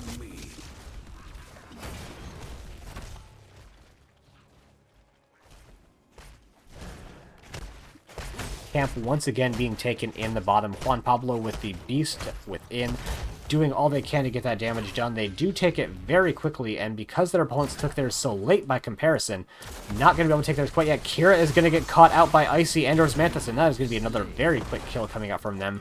Mason Blaze trying to get a little bit of damage in return, but not going to be able to get anywhere near as much as the gank squad from Caffeinated Knights.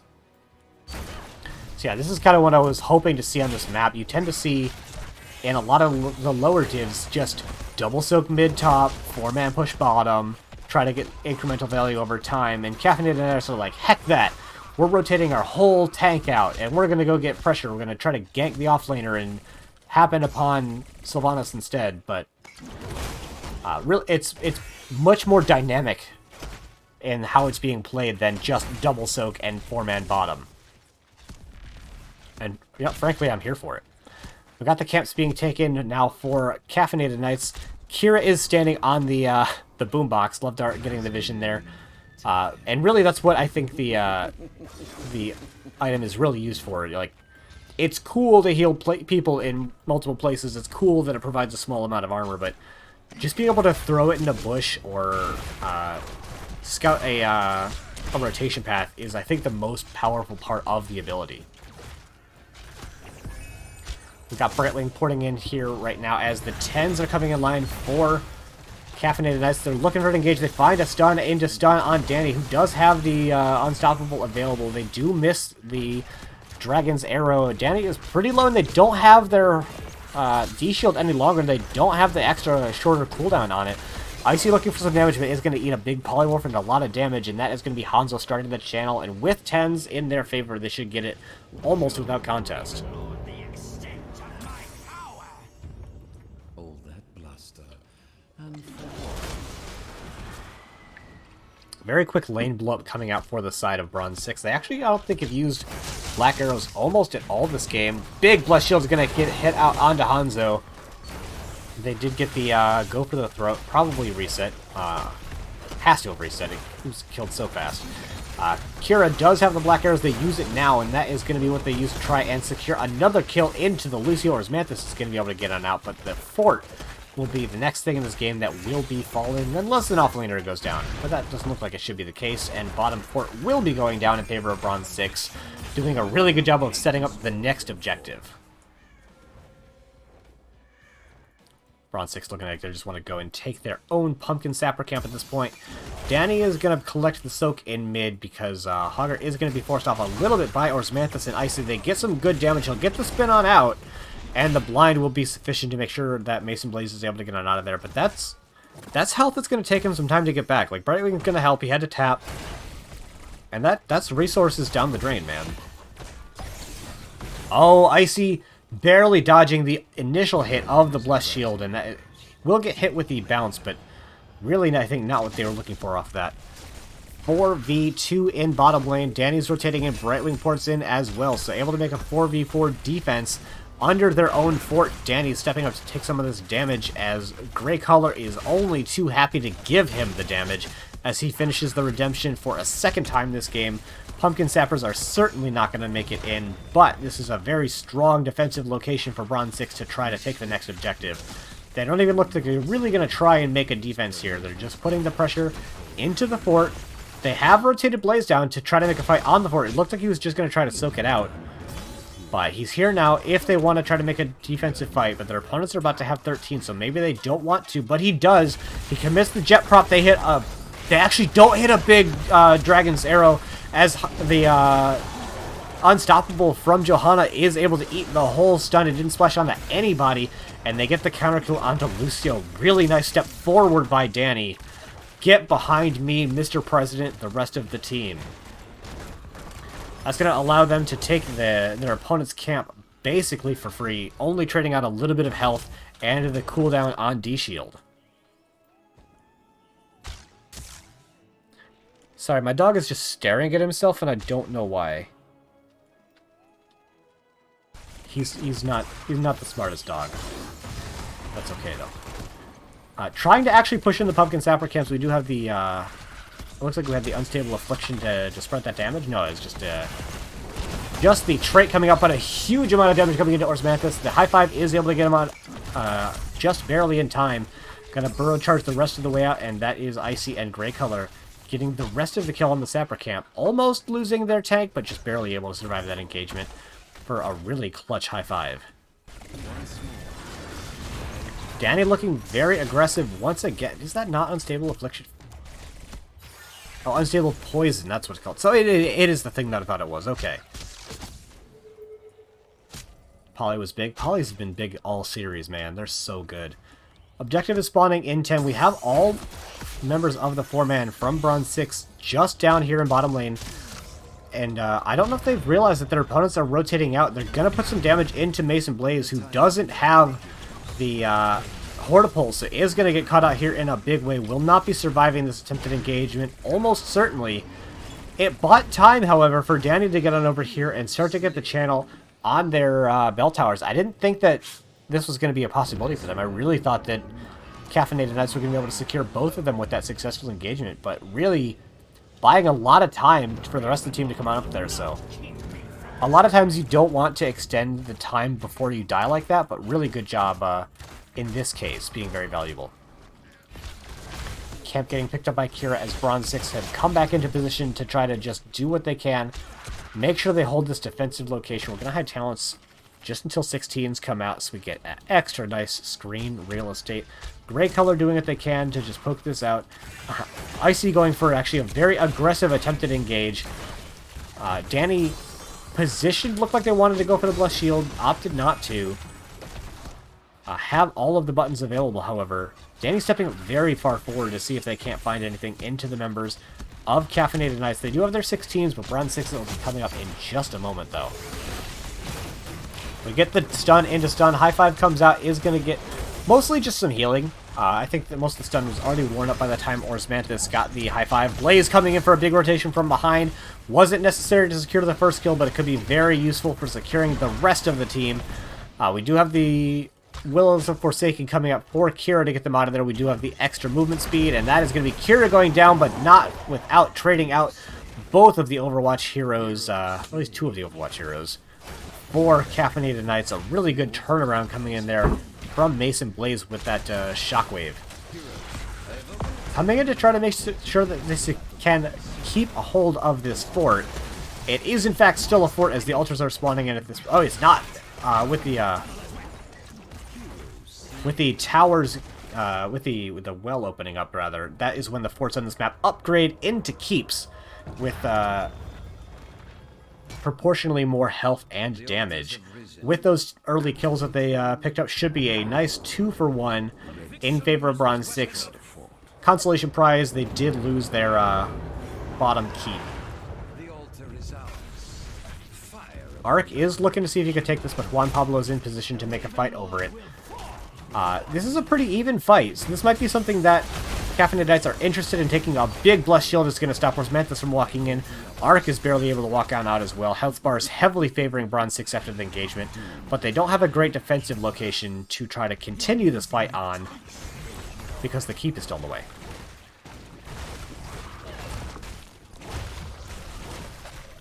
We have the Cocoon coming out onto Sylvanas. A very well-timed arrow is going to come out, and some nice damage going into Kira as well, but they don't find a kill. Ferris getting brought down low, but is able to blink away from Icy's attempted engage. Orsmanthus does have the burrow charges. They have the follow-up impale. We get a jet prop that just barely misses out onto Juan Pablo. Really nicely done from Bronze6 to fully disengage from that fight. Now with the health bars heavily favoring Caffeinated Knights, but the ult economy favoring Bronze6 slightly, at least until... Danny gets that Blessed Shield coming up in just a second here. He finds himself deep into the backline of the enemy team, but he didn't have his ult just available. Has it now, but not in a position to make that engagement happen any longer, so discretion is the better part of valor, and Caffeinated Knights call for a full retreat as their opponents have their ults available now. Gray Color is showing. Danny may be looking for the kind of engage that Orsmanthus has been so known for this series. Kira is putting the black arrows down. Orsmanthus looking to make a defense. We don't have Blaze here, so it's a 5v4 under keep that has been turned off by Kira. Unfortunately for them, all of the sappers, in fact, do end up going into the keep. Don't have any to put pressure onto the bottom lane. But the members of Caffeinated Knights are not in a position to defend on either of these objectives. They decide to go for boss instead as a compensation. Bronze6 might have identified this and might try to make a defensive fight on this, on the boss, however. They're positioned in mid, but it has fallen just too quickly, and that's going to be the boss in favor of Caffeinated Knights, but a net loss of 6 shots after that engage. They get the stun onto Hogger, though. Mason Blaze is starting to spin out. They do get the successful disengage. The wrap is on to Juan Pablo. Danny is going to be the first to fall here. Ferret's very low as well. Doesn't have a blink target. Nice 2-for-0, actually, coming out here from Caffeinated Knights. They're going to flip mid back over. Really nicely done by them. There's no camps available on the map right now. Just kidding, their camp came up just now, I believe. Really nice engagement coming out from them. They don't even necessarily want to go ahead and take the camp. They're just going to use health as a resource and actually use some locusts as a resource to tank these tower shots so they can flip over bottom keep.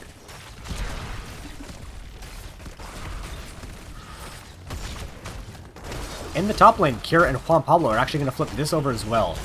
That still is a pretty big advantage, I think, in favor of Caffeinated Knights as the next objective is spawning down here between mid and bottom lane, spawning now actually in 30 seconds. Huge amount of control, but it's a really kind of tenuous and awkward spot, actually, as both teams have the opposing camp, or the opposing keep, rather, in bottom lane, but that should definitely still favor Caffeinated Knights. I mean, Kira and Juan Pablo rip this keep to shreds, however. 20s are available for both sides.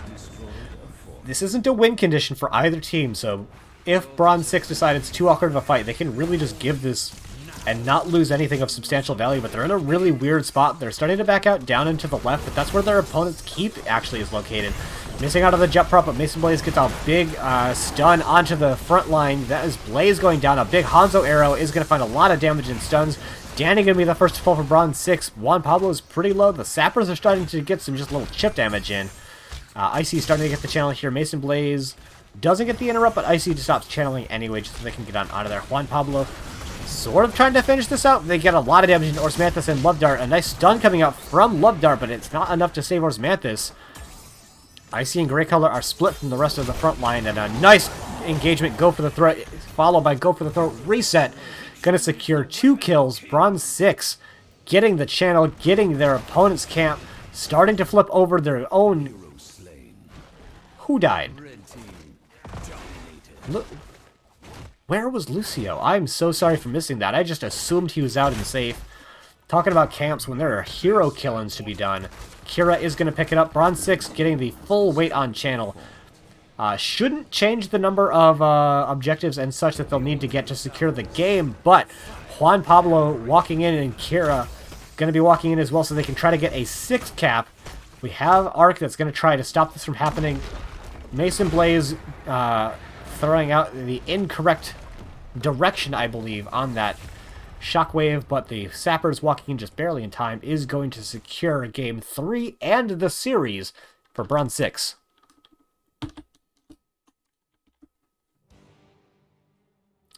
But the real question on everybody's mind, did anyone vote for Bronze6 this game?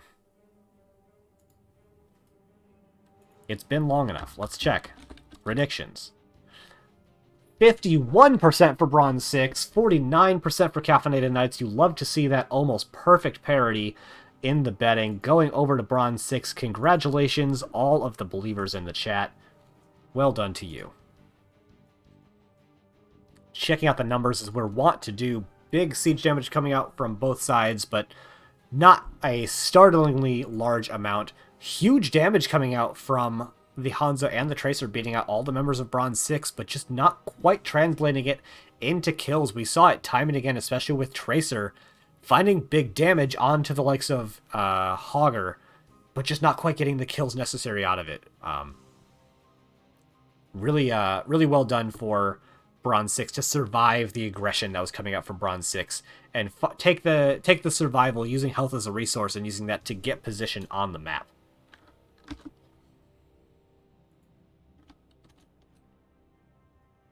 Alrighty though, see if we can't find anyone for a post-game interview.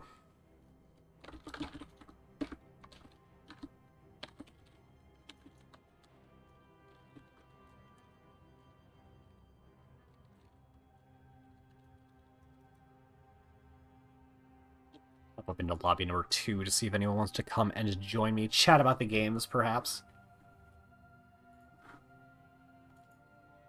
Check the Storm Division standings while we're waiting as well. So prior to this game, Bronze6 were 0-3. Who did they play against? Was it 30k? I thought it was 30k. It was 30k. We're good, thanks, good night. Alrighty, so no interview coming out from Bronze6, and yeah, I suppose then I'll just hop back into casting lobby number 2 instead of regular lobby 2, and we'll see if we can't find anyone to raid on over to. That could just be Danny's sense of humor. I wouldn't be terribly surprised, but I mean, he said it. Currently streaming is the Lime Bus, my favorite caster of Season 15, primarily from volume. He's been casting just an absolute ton this season, so once I figure out how to type words into chat, we'll figure out how to get the raid out of here. Oh, I know how to. Don't be dumb, self. Do it into OBS chat. So thank you everyone for coming by. Really awesome with the huge amount of gifted subs and the Prime sub. If you like what you see, stick around for other casts because there are way better solo casters who talk about high-level Heroes of Storm compared to me, so definitely come back to twitch.tv/Nexus Gaming Series. We've got Crushinator, we've got Eternally Blue TV, we've got Orsmanthus and Danny from time to time. So definitely come back, get your fill of high-level Heroes of the Storm content. I really hope that's his Twitch channel. It's the right logo, so thank you everyone once again for coming by. Really appreciate everyone being active in chat. It makes it way better to do this whole solo casting thing when there are people to have conversations with, even if it's on a delay. So, thank you everyone for coming by. Appreciate it a ton, and we will see you all next time. Bye-bye.